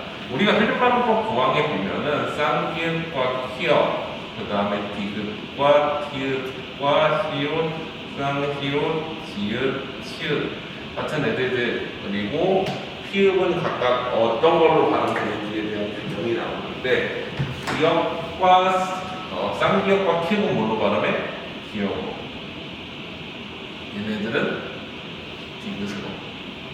얘는 디귿으로. 이러고 나면 나머지 소리들은 뭐야? 울림소리지. 그러면은 얘네가 뭘로 바뀌는 거야? 울림소리 아닌 평음이면서 플러스 파열음으로 바뀌는 거지. 그래서 뭐라고 부르는 거야? 평파열음파라고 부르기도 한다는 거지. 음절의 소리, 그치? 혹은 평파열음파. 쌍기역이 예를 들면 이런 거지. 우리 박 이러면 어떻게 돼? 박이라고 발음하잖아. 그러면은 쌍기역이 뭘로 바뀌는 거야? 기역으로 바뀌어서 발음하는 거지. 우리 평파열음파.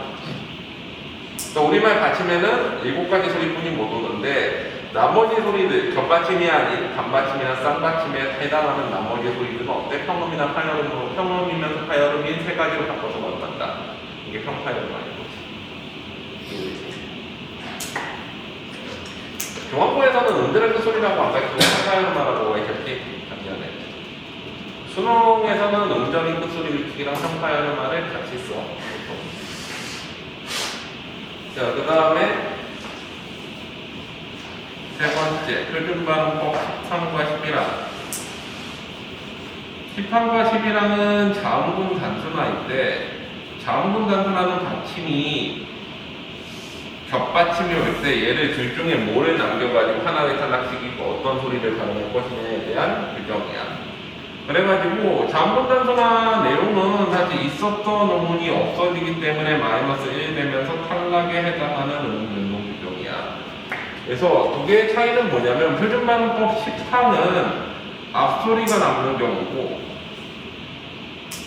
격자음 중에 앞소리가 남는 거예요. 예를 들면은 뭐 있어? 없다 같은 경우에는 없다 그래가지고 어때? 비읍이 남지 앞소리가. 11항은 뒷소리가 남는 경우지.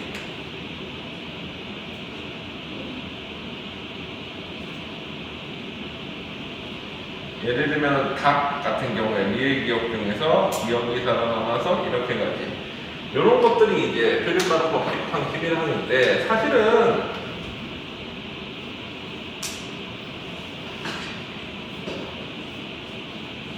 예를 들면은 이제 기역에 해당하는 10항에 해당하는 게 뭐 있어? 기역으로 들어가는 게 뭐 같은 경우 또 미은으로 들어오는 게 미은, 디귿, 미은, 디귿 뭐 이런 것들이 있지. 그 다음에 리을에 해당하는 게 리을, 비읍 뭐 이런 거 있고 비읍에 해당하는 게 비읍, 시옷 뭐 이런 것들 있잖아. 또 이제 끝에 오는 것들은 뭐가 있어? 뒤에 게 오는 게 리을, 기역이라든가 아니면은 또 뭐 있니?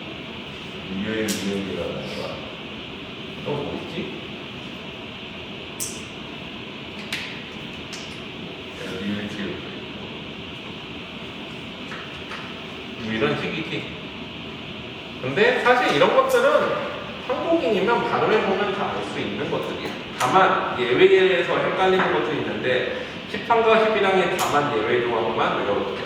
자, 여기에 이제 예외에 해당하는 것들이 뭐냐? 세 가지가 있어요. 첫 번째, 우리 밥다의 밥은 보통은 리을, 비읍이면 리을로 가야 되는데 얘는 뭐로 받네? 밥으로 받네. 그래서 예를 들면은 이렇게 써 있으면은 사뿐히 지려 밟고야 받고야. 예전에 사뿐히 지려 받고 가시옵소서. 이렇게 되는 거지. 다만 연음대 형평에선 당연히 연음이 되지. 이거 같은 경우는 어떻게 달바가 되겠지. 연음이 돼가지고. 이거는 이제 뭐 연음 환경에서 연음이 되는 거고.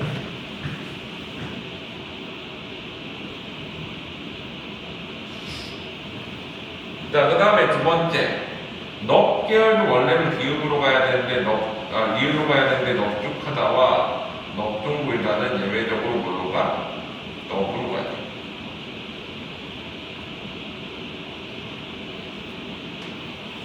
나머지는 리을로 가. 그 다음에 세 번째. 리을 기역 플러스 기역 어간과 어미의 경우에는 어떻게 간다? 리을과 쌍기역 발음으로 간다. 예를 들면은 일고 같은 경우에 어떻게 가? 원래 리을 기역이면 기역으로 가야 되는데 일고 이렇게 가는 거지.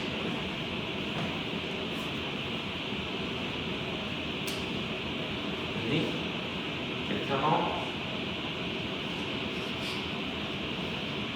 자, 그 다음에 또 네 번째. 표준발음법 12항이 나오는데 12항은 뭐에 대한 규정이냐면 히읗 받침에 대한 규정들을 쭉 정리해 놓은 거야.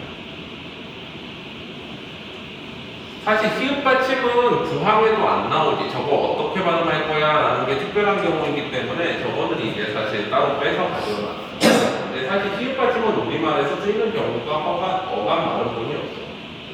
어간의 제일 끄트머리에 쓰이는 경우뿐이 없다라는 거지. 노타, 노타, 나타, 하야타, 파라타 이런 식으로.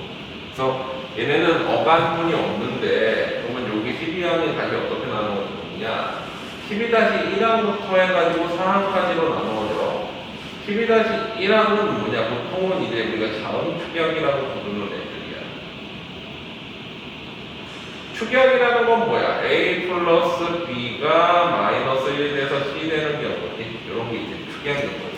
자음끼리 축약이 되는 경우인데 첫 번째는 뭐가 들어가 있느냐 보면은 우리가 히읗 받침이 나오는데 히읗 받침은 결국에는 목분이 없어. 우리말에는 어간분이 없지. 그러면 뒤에 오는 애들은 어미일 거 아니야. 히읗 받침 뒤에 기역, 디귿, 이읒, 지읒, 어미가 오면은 축약이 돼서 어떻게 된다?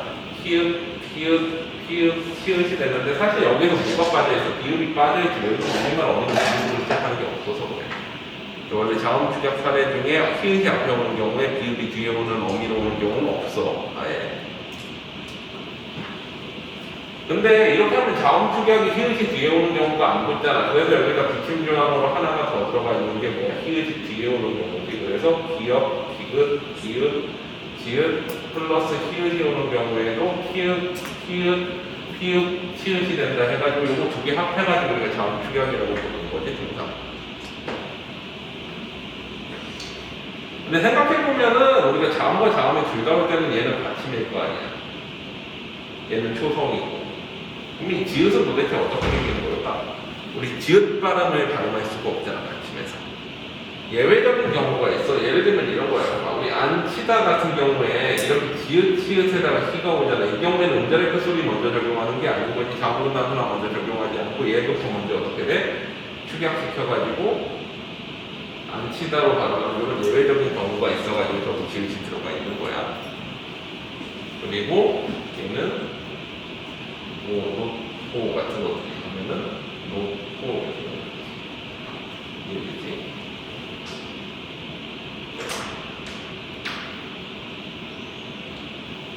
자, 그 다음에 두 번째는 얘도 일종의 축약이긴 한데 자음 축약이라거나 뭐 이렇게 이름을 붙지는 않았어. 근데 얘도 보면은 히읗 받침 뒤에 똑같이 히읗 받침이면 어차피 우리말에는 어간분이 없을 거 아니야. 플러스 시옷 어미가 붙는 거. 우리 이 경우에는 어떻게 되느냐? 보통은 요거 이제 축약돼 가지고 어때 두 개가 하나가 돼서 쌍시옷이 되는데 사실 요걸 자음 축약이라고 하기 좀 뭐하고 좀 애매해가지고 그냥 이름은 붙이지 않지만 축약의 일종이야. 그래서 얘네 같은 경우에 어떻게 돼? 노소 같은 거 하면 히읗이랑 시옷이 합쳐서 쌍시옷 이렇게 되는 거지. 축약되니까 당연히 마이너스 1 될 것이고. 자, 그 다음에 3번 같은 경우에는 일종의 비음화, 자음동화에 비슷한 현상이지만 이것도 딱 다 자음동화라고 부르진 않고 또 비슷한 현상이 하나 나오는데 히읗 받침 뒤에 어가는 있지. 플러스 니은 어미가 올 때는 어떻게 될까? 이 경우에는 니은으로 동화가 돼버립니다. 그래서 논는 하면은 논문이 돼. 근데 여기 붙임조항으로 하나가 더 있는데 여기 붙임조항 같은 경우에는 일종의 탈락 비슷한 형태가 나타나. 예를 들면은 니은 히읗 받침에다가 당연히 어반이야. 플러스 니은 어미가 올 때에는 어떻게 돼?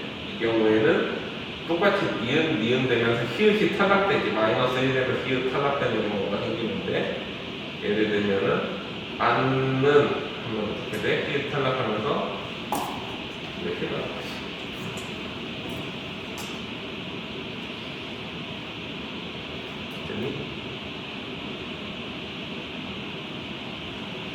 자, 마지막으로 12-4항 요거는 이제 히읗 탈락. 이 경우에는 히읗 받침 뒤에 모음 어미가 와. 그럼 어떻게 돼? 히읗이 탈락돼. 마이너스 1 되면서 히읗 되면 탈락되고 있어. 예를 들면은 노아 같은 경우에는 그냥 히읗 없어지고 바람은 노아 이렇게 가지. 연음되지 않지, 저 경우에. 이게 표준반응 법칙 2항 내용이고 이제 남은 게 13, 14, 15항이지. 13, 14, 15항을 한번 학습을 해보자.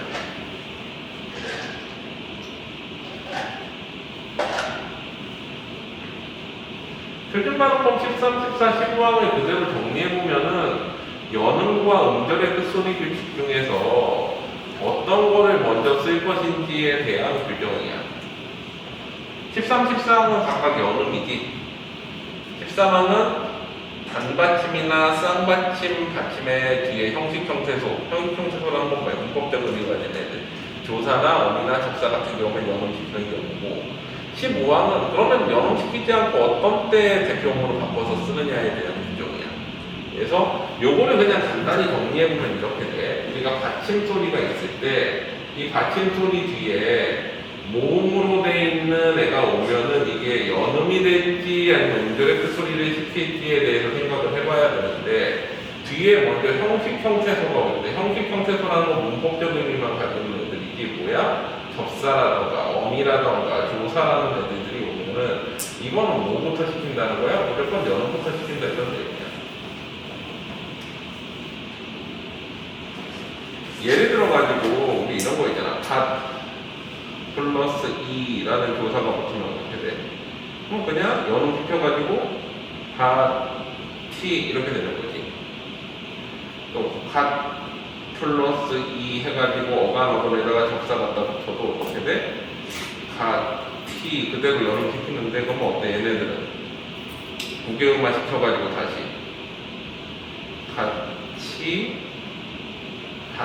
같이가 되지. t는 허용하지 않는 게 이런 식인 거야. 또 막다에다가 아라는 어미 같은 거 붙여도 연음 그대로 돼서 어떻게 돼? 마가 이런 게 이제 형식 형태소가 왔을 때의 특징인 거지. 반대로 대표음으로 먼저 바꾸는 경우는 뭐냐? 실질 형태소가 왔을 때야. 실질 형태소라는 거는 뭐야? 실질적인 의미가 있는 어근. 그래서 예를 들면은 얘 같은 경우에는 음절의 끝소리 규칙부터 해라.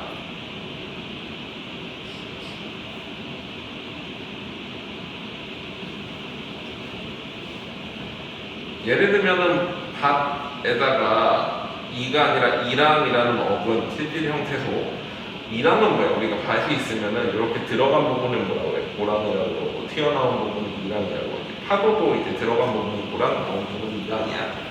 그래가지고 이렇게 있을 때 얘는 실질형태소니까 어떻게 연음시키지 않고 음절의 끝소리부터 적용해가지고 닷이라 이렇게 갔다가 여기에 이제 니은이 첨가되거든. 나중에 음절부터 배울 거지만 그러면 반이랑이 됐다가 동음되면서 반이랑 이렇게 가는 거지. 또 꽃이랑 잎이 있으면 이것도 어근이잖아. 실질적인 의미가 있지. 그럼 어떻게 돼? 대표음으로 바꿔가지고 꽃잎 그러다가 니은이 첨가되면서 꽃잎 그러다가 꽃잎까지 가지.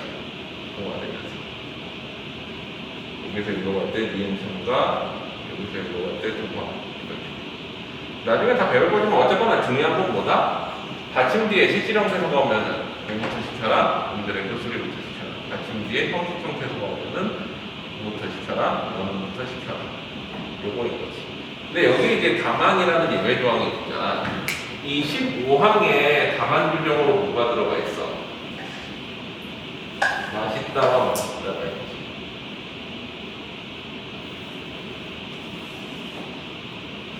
맛있다, 멋있다 같은 경우에는 발음이 우리 원래는 마 딛다가 원칙이야. 뭐 딛다가 원칙이고. 이걸 뭐를 보면 알 수 있냐면 우리 맛없다 얘를 보면은 멋없다 어떻게 발음해? 맛없다가 아니라 맛없다로 발음하잖아. 멋없다가 아니라 멋없다로 발음하지. 왜 그렇게 하는 거야? 얘네가 실질적인 의미가 있는 어간이면서 어근이어서 그래. 얘네도 마찬가지로 어간이면서 어근이어서 그래. 그러면 대표음으로 바꿔야 되지. 시옷을 디귿으로 바꾼 다음에 이렇게 돼가지고 맛있다, 멋있다가 되는 게 원칙인데 뭐를 허용한다는 거야? 사람들이 하도 맛있다, 멋있다로 발음하니까 맛있다, 멋있다를 허용한다는 거야.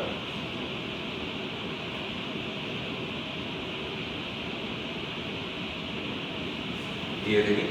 그러니까 실질적인 의미가 있는 애들은 음절의 끝소리 대표음으로 먼저 바꿔서 구항 먼저 적용하고 가야 되는데 그러니까 이 연음이라는 건 결국엔 뭐야? 13, 13에 적용하라는 거고 이거는 뭐야? 구항에 적용하라는 거지. 근데 얘네도 있다라는 거지.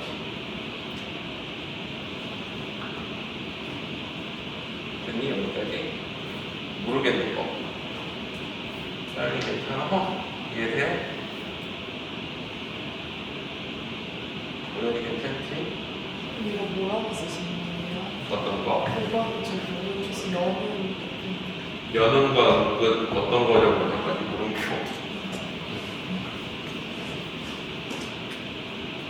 이런 것들 때문에 우리가 형태소가 필요한 거지 사실. 분석할 때. 나중에 시간 안 되면 내신 시간에 좀 해줄게. 일단 됐니? 지워도 돼?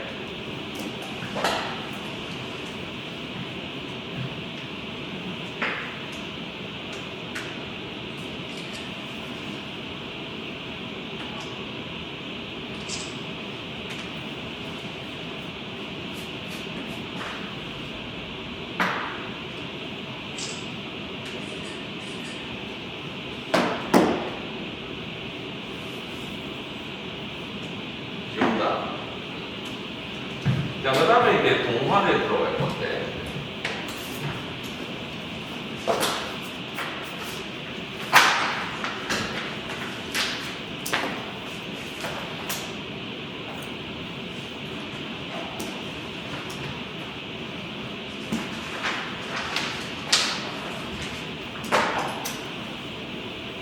오늘 동화까지만 하고 다음 주에 된소리 내기랑 참가랑 그 다음에 음변동 전체 정리하고 그러면 이제 음변동 끝날 거야.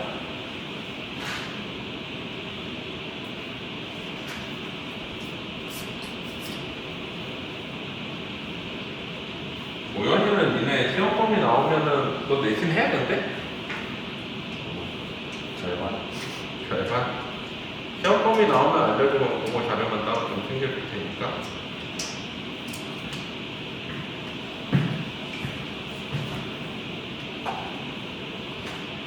자, 이제 동화 개념에 들어가 보자.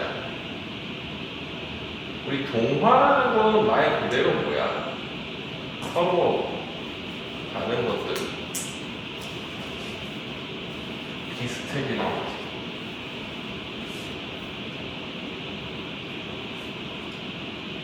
다른 것은 여기서 뭐겠어? 의문일 거고, 의문이었으니까. 의문의 동화라는 건 결국엔 뭐야? 자음이나 모음 같은 것들이 서로 비슷해지는 거잖아. 그게 이제 동화라는 거의 개념이지. 그래서 사실 동화는 요새는 뭐에 들어가? 교체에 포함시키는 개념이야. 교육과정, 요 이전 교육과정까지는 이거를 별도로 뺐었는데 이건 약간 다르거든. 동화라는 개념은 이런 거지.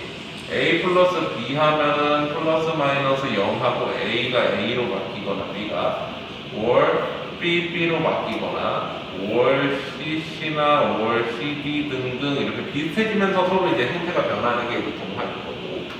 교체는 뭐야? 교체는 A라는 논문이 B라는 논문으로 바뀌면서 플러스 마이너스 0 되는 거지. 사실 형태는 비슷하긴 한데 근데 엄밀히 말하면 개념이 좀 다르긴 해. 그러니까 우리가 이제 동화 개념들을 정리해보면 사실 우리가 일단은 동화가 자음과 모음에 의해서 일어나면은 세 가지 경우가 있겠지. 자음끼리 동화되는 거, 모음끼리 동화되는 거, 자음과 모음이 동화되는 거. 근데 이제 자음과 모음이 동화되는 거 우리 벌써 배웠어. 뭐야? 자음 플러스 모음이 동화되는 거. 우리 표준발음법 16항 거기 보면 기억, 니은, 디귿, 리을이 있는 법이 나오고 17항이 뭐였어? 고개음이었지. 고개음화가 뭐야? 자음과 모음의 동화이잖아. 자음 뭐야? 즈즈치와 그 다음에 이모음이 어떻게 되는 거야? 같은 위치에 있기 때문에 나타나는 현상인 거잖아. 그래서 디귿과 티읕 같은 게 각각 이렇게 바뀌는 거 이게 동화인 거지. 사실 비슷한 위치로 동화되는 거니까. 그래서 아까 얘기했듯이 뭐야? 예를 들면은 곧 어반 어근에다가 실질적인 의미가 있는 어반에 이라는 접사를 갖다 붙이면은 어떻게 돼? 접사니까 연음이 되면서 부디가 되지. 13항 개봉에서. 근데 이거를 허용하지 않으니까 어떻게 돼? 부치. 어때? 자음과 모음이 같은 위치로 동화되는 거지. 자음 모음 동화지. 또 이 같은 경우에도 어때? 어근이랑 교사가 붙었을 때 연음돼가지고 13항 변경하니까 밭피가 되는데 밭피 허용하지 않으니까 밭치가 되는 거지. 이런 게 뭐야? 동화인 거지. 자, 근데 얘는 한번 보자. 좋은 위치의 동화, 좋은 방법의 동화. 어차피 자음과 모음 좋은 방법이 동화될 수 없지. 자음과 모음 서로 좋은 방법이 다르니까 그러면 얘는 뭐야? 좋은 위치의 동화가 되는 거지. 우리 동화 방법은 두 가지가 있어. 좋은 위치를 동화시킬 것이냐, 좋은 방법을 동화시킬 것이냐. 일단 자음과 모음 방법 자체가 다르잖아. 위치만 동화될 수 있고. 자, 두 번째 방법. 자음끼리 동화되는 거 있겠지. 이게 거기 우리가 나오는 표준발음법 18, 19, 20항이지. 이음화와 유음화. 이거나 비음화와 유음화는 좋은 위치야, 좋은 방법이야, 동화 방법이. 방법이 있지. 아까 비음과 유음은 좋은 방법이라고 배웠잖아. 그치? 그러면 얘는 좋은 위치가 바뀌지 않고 뭐야? 좋은 방법이 동화되는 거야.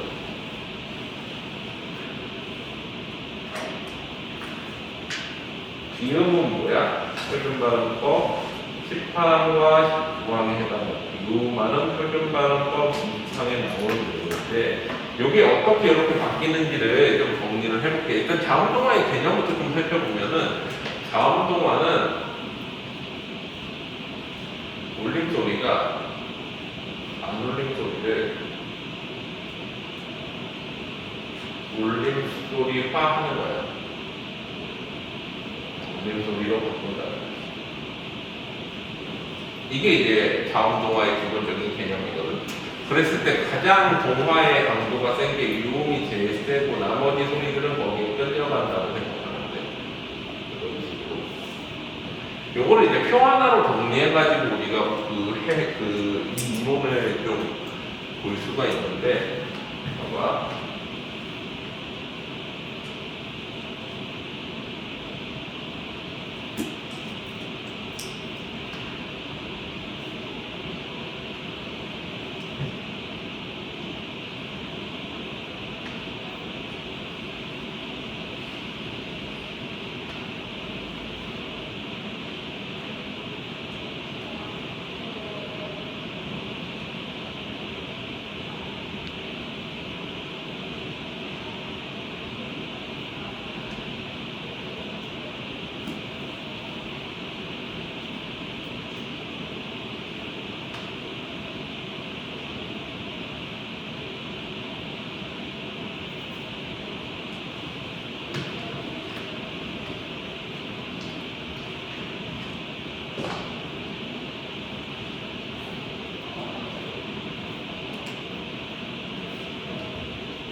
우리 울림소리는 요음이 있고, 그리고 이음이 있고, 요음이 더 세지. 그리고 우리 연구계열 있었고,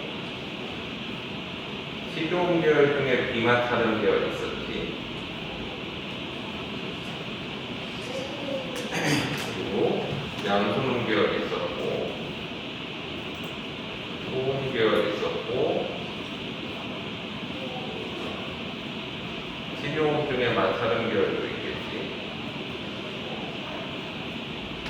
근데 이 중에서 잘 생각해봐. 우리가 울림소리가 있어야지만 동화가 일어날 거 아니야? 우리 요 표에서 요쪽은 뭐지? 조음 밑이야. 기본적으로 얘네는 이동을 안 해. 조음 밑이 사이에서는 이동을 보통은 안 해. 예외적인 경우를 제외하고. 그러면 얘는 이음과 이음과 자체가 조음 방법에 동하잖아. 조음 밑을 동화시키는 게 아니야. 그리고 여기는 뭐야? 조음 방법이지.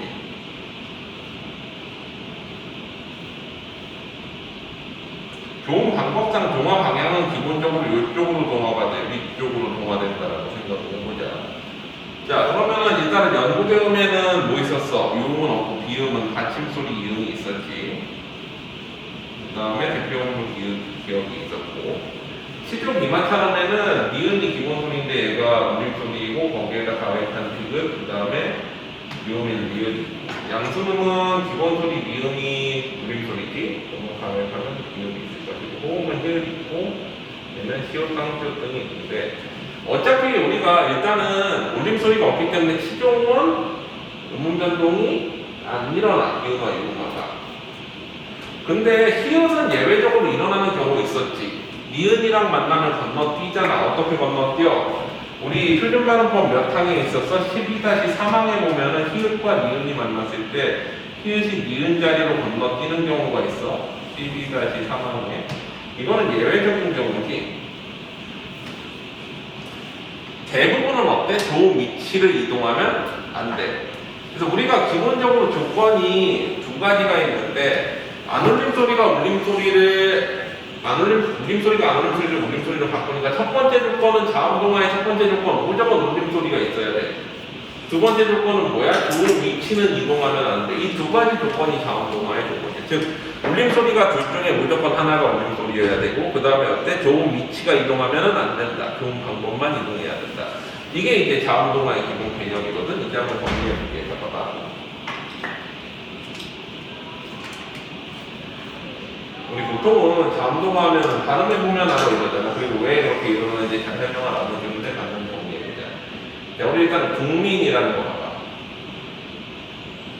뭐랑 뭐가 맞나? 기억과 기억잖아. 얘는 뭐야? 울림소리. 기억이고 얘는 그거잖아. 그럼 누가 더 세? 얘가 더 세지. 맞지? 자, 그럼 어떤 현상이 일어나냐? 이렇게 생각하면 돼. 자, 미음과 기억이 만났어. 그러면 이렇게 이동 못하고 같은 비음으로 올라와야 되지. 얘가 이렇게 끌려 올라와. 그러면 어떻게 돼? 동화가 일어나면서 이음과 미음으로 가. 자, 그러면 뒤에 게 앞에 거에 영향을 줬네. 이런 걸 뭐라 그래? 역행 동화라고 그래. 완전히 같아지진 않았네. 그럼 뭐야? 주관전 동화라고 그래. 같아지면 완전 동화가 그러고, 비음으로 바뀌었네. 그럼 뭐야? 비음화이고. 일반적인 비음화는 뭐야? 파란 비음화. 그래서 발음은 어떻게 돼? 공민이 되고, 비음화, 힙파랑이 쓰였다. 이렇게 되네요. 이해돼? 어떤 개념인지? 하나 더 해보자. 자, 왕십리 같은 거 봐봐. 왕십리는 뭐랑 뭐가 만나? 비읍과 리을이 만나. 자, 비읍은 뭐야? 그 외이고. 리을은 유음이네. 누가 더 세? 당연히 유음이 더 세지. 자, 근데 문제는 뭐야? 얘가 동화가 됐을 때 나타날 수 있는 현상이, 일단은 우리가 여기 비읍이 여기 있잖아. 그렇지? 리을은 여기 있어. 끌려 올라가겠지. 근데 여기까지 올라갈 수 있어? 안 되지. 자기 자리에 이게 없잖아. 그러면 최대한 비슷해지려면 어디로 가야 돼? 리을이 어쩔 수 없이 끌려 내려와서 여기에서 비슷해져야 되지. 이렇게 끌려오는 게 19항 비음화야. 보통은 올라가는 건 18항 비음화고 끌려 내려오는 건 19항 비음화야. 자, 그럼 봐봐. 여기에서 얘는 끌려 올라가니까 미음이 되고, 얘는 끌려 내려오니까 니음이 되지. 그래서 동화가 두 개가 쓰였네. 18항과 19항이 둘 다 쓰였어. 둘이 완전히 같아지진 않았으니까 불완전 동화이고, 앞뒤가 둘 다 바뀌었으니까 뭐라 그래? 상호 동화라고 그래. 그리고 당연히 비음화가 됐지. 그럼 어때? 왕, 힘, 니, 비음화, 18항과 19항이 같이 쓰였어. 이해되겠니? 어떤 개념이야? 자, 근데 이제 봐봐. 그러면 우리가 유음화를 할 수 있는 경우, 비음화 말고 유음화를 하려면 어떻게 해야 돼? 리음이 있는 자리에서만 될 거 아니야. 이렇게 이동을 못하니까. 그러니까 비음화 중에, 아니, 자음동화 중에 유음화는 어디에서뿐이 못 일어나? 이 자리에서뿐이 못 일어나. 요 계열은. 나머지는 건너뛸 수 없잖아, 기본적으로. 자, 그러면 예를 들어보자. 우리 칼날 같은 거 봐봐. 뭐랑 뭐가 만나? 리을과 니은이 만나지. 당연히 리을이 더 세지. 그럼 어떻게 되겠어? 이렇게 가면서 순행동화 되지. 순행동화 돼가지고 동화되면은 어떻게 돼? 리을과 니은으로 바뀌고. 그러면 완전히 동화되니까 완전 동화이고, 그 다음에 어떻게 돼? 간을 나해서. 뭐 유음으로 바뀌었으니까 유음화. 몇 항? 20항. 이렇게 되는 거지. 어차피 얘랑 만나면 어떻게 돼? 얘가 끌려 올라갈 수밖에 없잖아, 리을이. 이해되지? 어떤 개념이지? 자, 근데 문제는 뭐야? 여기 예외가 있어. 우리 권력 같은 경우에는 기본적으로 권력 이렇게 가는데 여기다 공 하나 붙여봐. 뭐라고 발음해? 리을, 보통 리을이 만나면 권력해서 어디로 가야 돼? 리을해서 뭘로 가야 되는 거야? 권력으로 가야 되는데 공이 하나 붙어버리면 어떻게 돼? 이렇게 가지 않고 니은이 돼서 발음이 어떻게 돼? 공권력이 되지. 표준반법 20항에 보면 예외 조항들이 나오는데 공권력, 의견난, 임진난, 뭐 부분요, 입원요 이런 것들은 어때? 예외적으로 니은으로 가는 사례들이야. 그래서 요거는 외워둬야 된다. 이런 예외들은 20항에 예외 조항으로 들어가 있어. 우리 신라면도 마찬가지지. 신라면 안 그러잖아, 잘. 왜 고구려 백제 신라 같은 거. 신라면 이렇게 가지. 그러면 이거는 왜 그러냐면은 이제 그 라면이라는 의미를 좀 더 살려주기 위해서 신라라는 의미를 죽이고 어떻게 돼? 신라면 이렇게 가는 거지.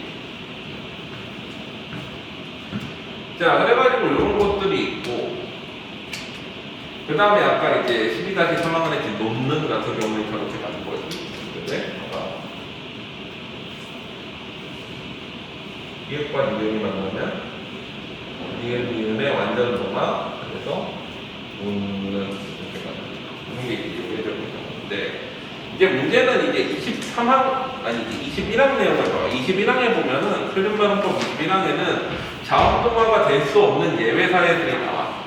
그래서 그래서 그게 뭔지를 한번 보자. 우리 아까 얘기했잖아. 울림 소리가 무조건 있어야 되고 좋은 위치가 이동하면 안 된다. 이 두 가지를 어긋나는 경우들을 예외를 한번 보자. 자, 우리가 자음동화가 될 수 없는 경우는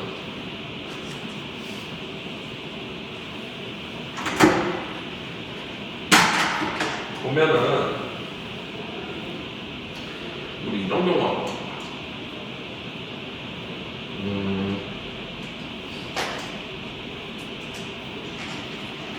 자, 감기 어떻게 될까? 언뜻 보기에는 미음과 기억이 만나니까 얘가 이제 더 세니까 영향 받아가지고 이렇게 영향 받아가지고 어떻게 돼야 될 것 같아?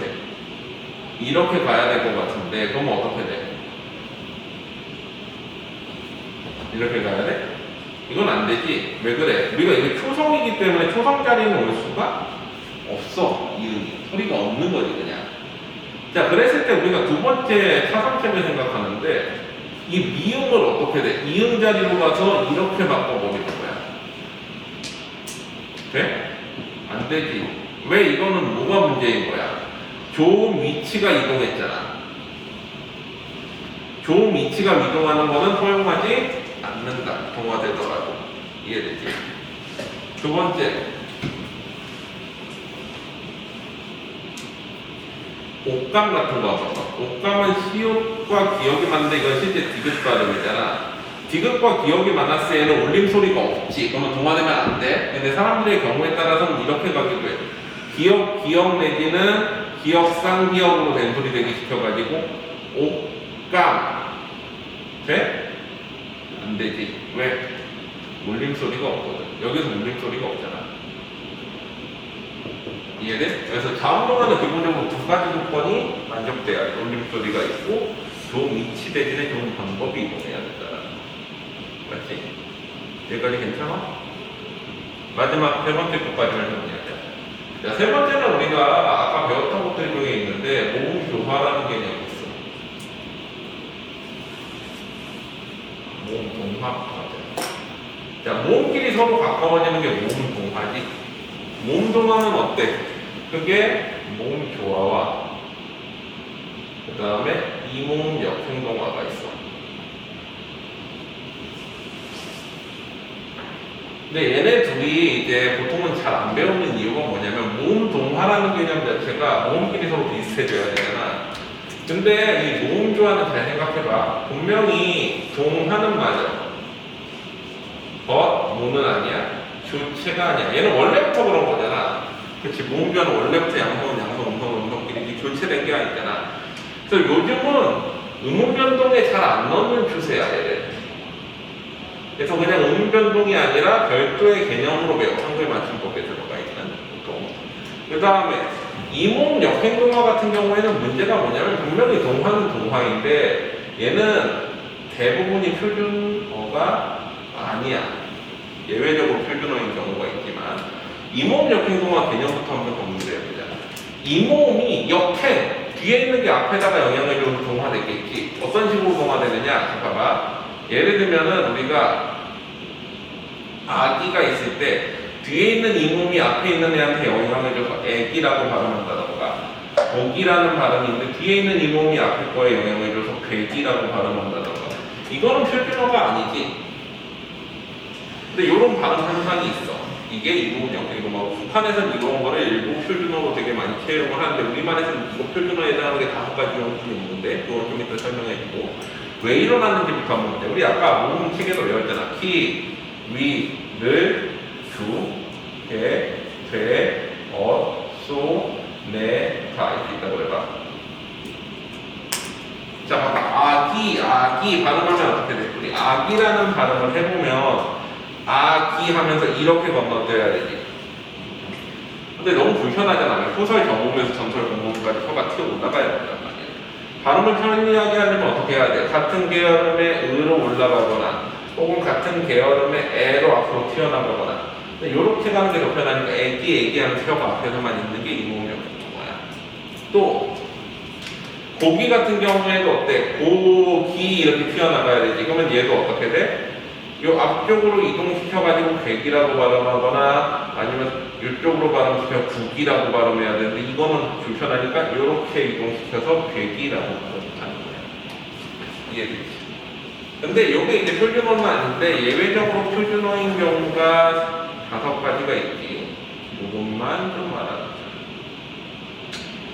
일단 우리가 남비라고 그러지 않고 뭐라고 발음해? 냄비라고 하는 게 맞지? 요게 맞아. 표준어. 요건 예외적인 경우지. 또 우리가 뭐뭐 나기라고 부르는 경우가 있는데 풋나기, 신출나기, 안 그러고 내기라고 그러지. 뭐? 신출내기, 새내기, 풋내기. 또 뭐뭐 동당이 치다라는 말이 있는데 이러지 않고 동댕이 치다가 표준어야. 대표적으로 내 동댕이 치다.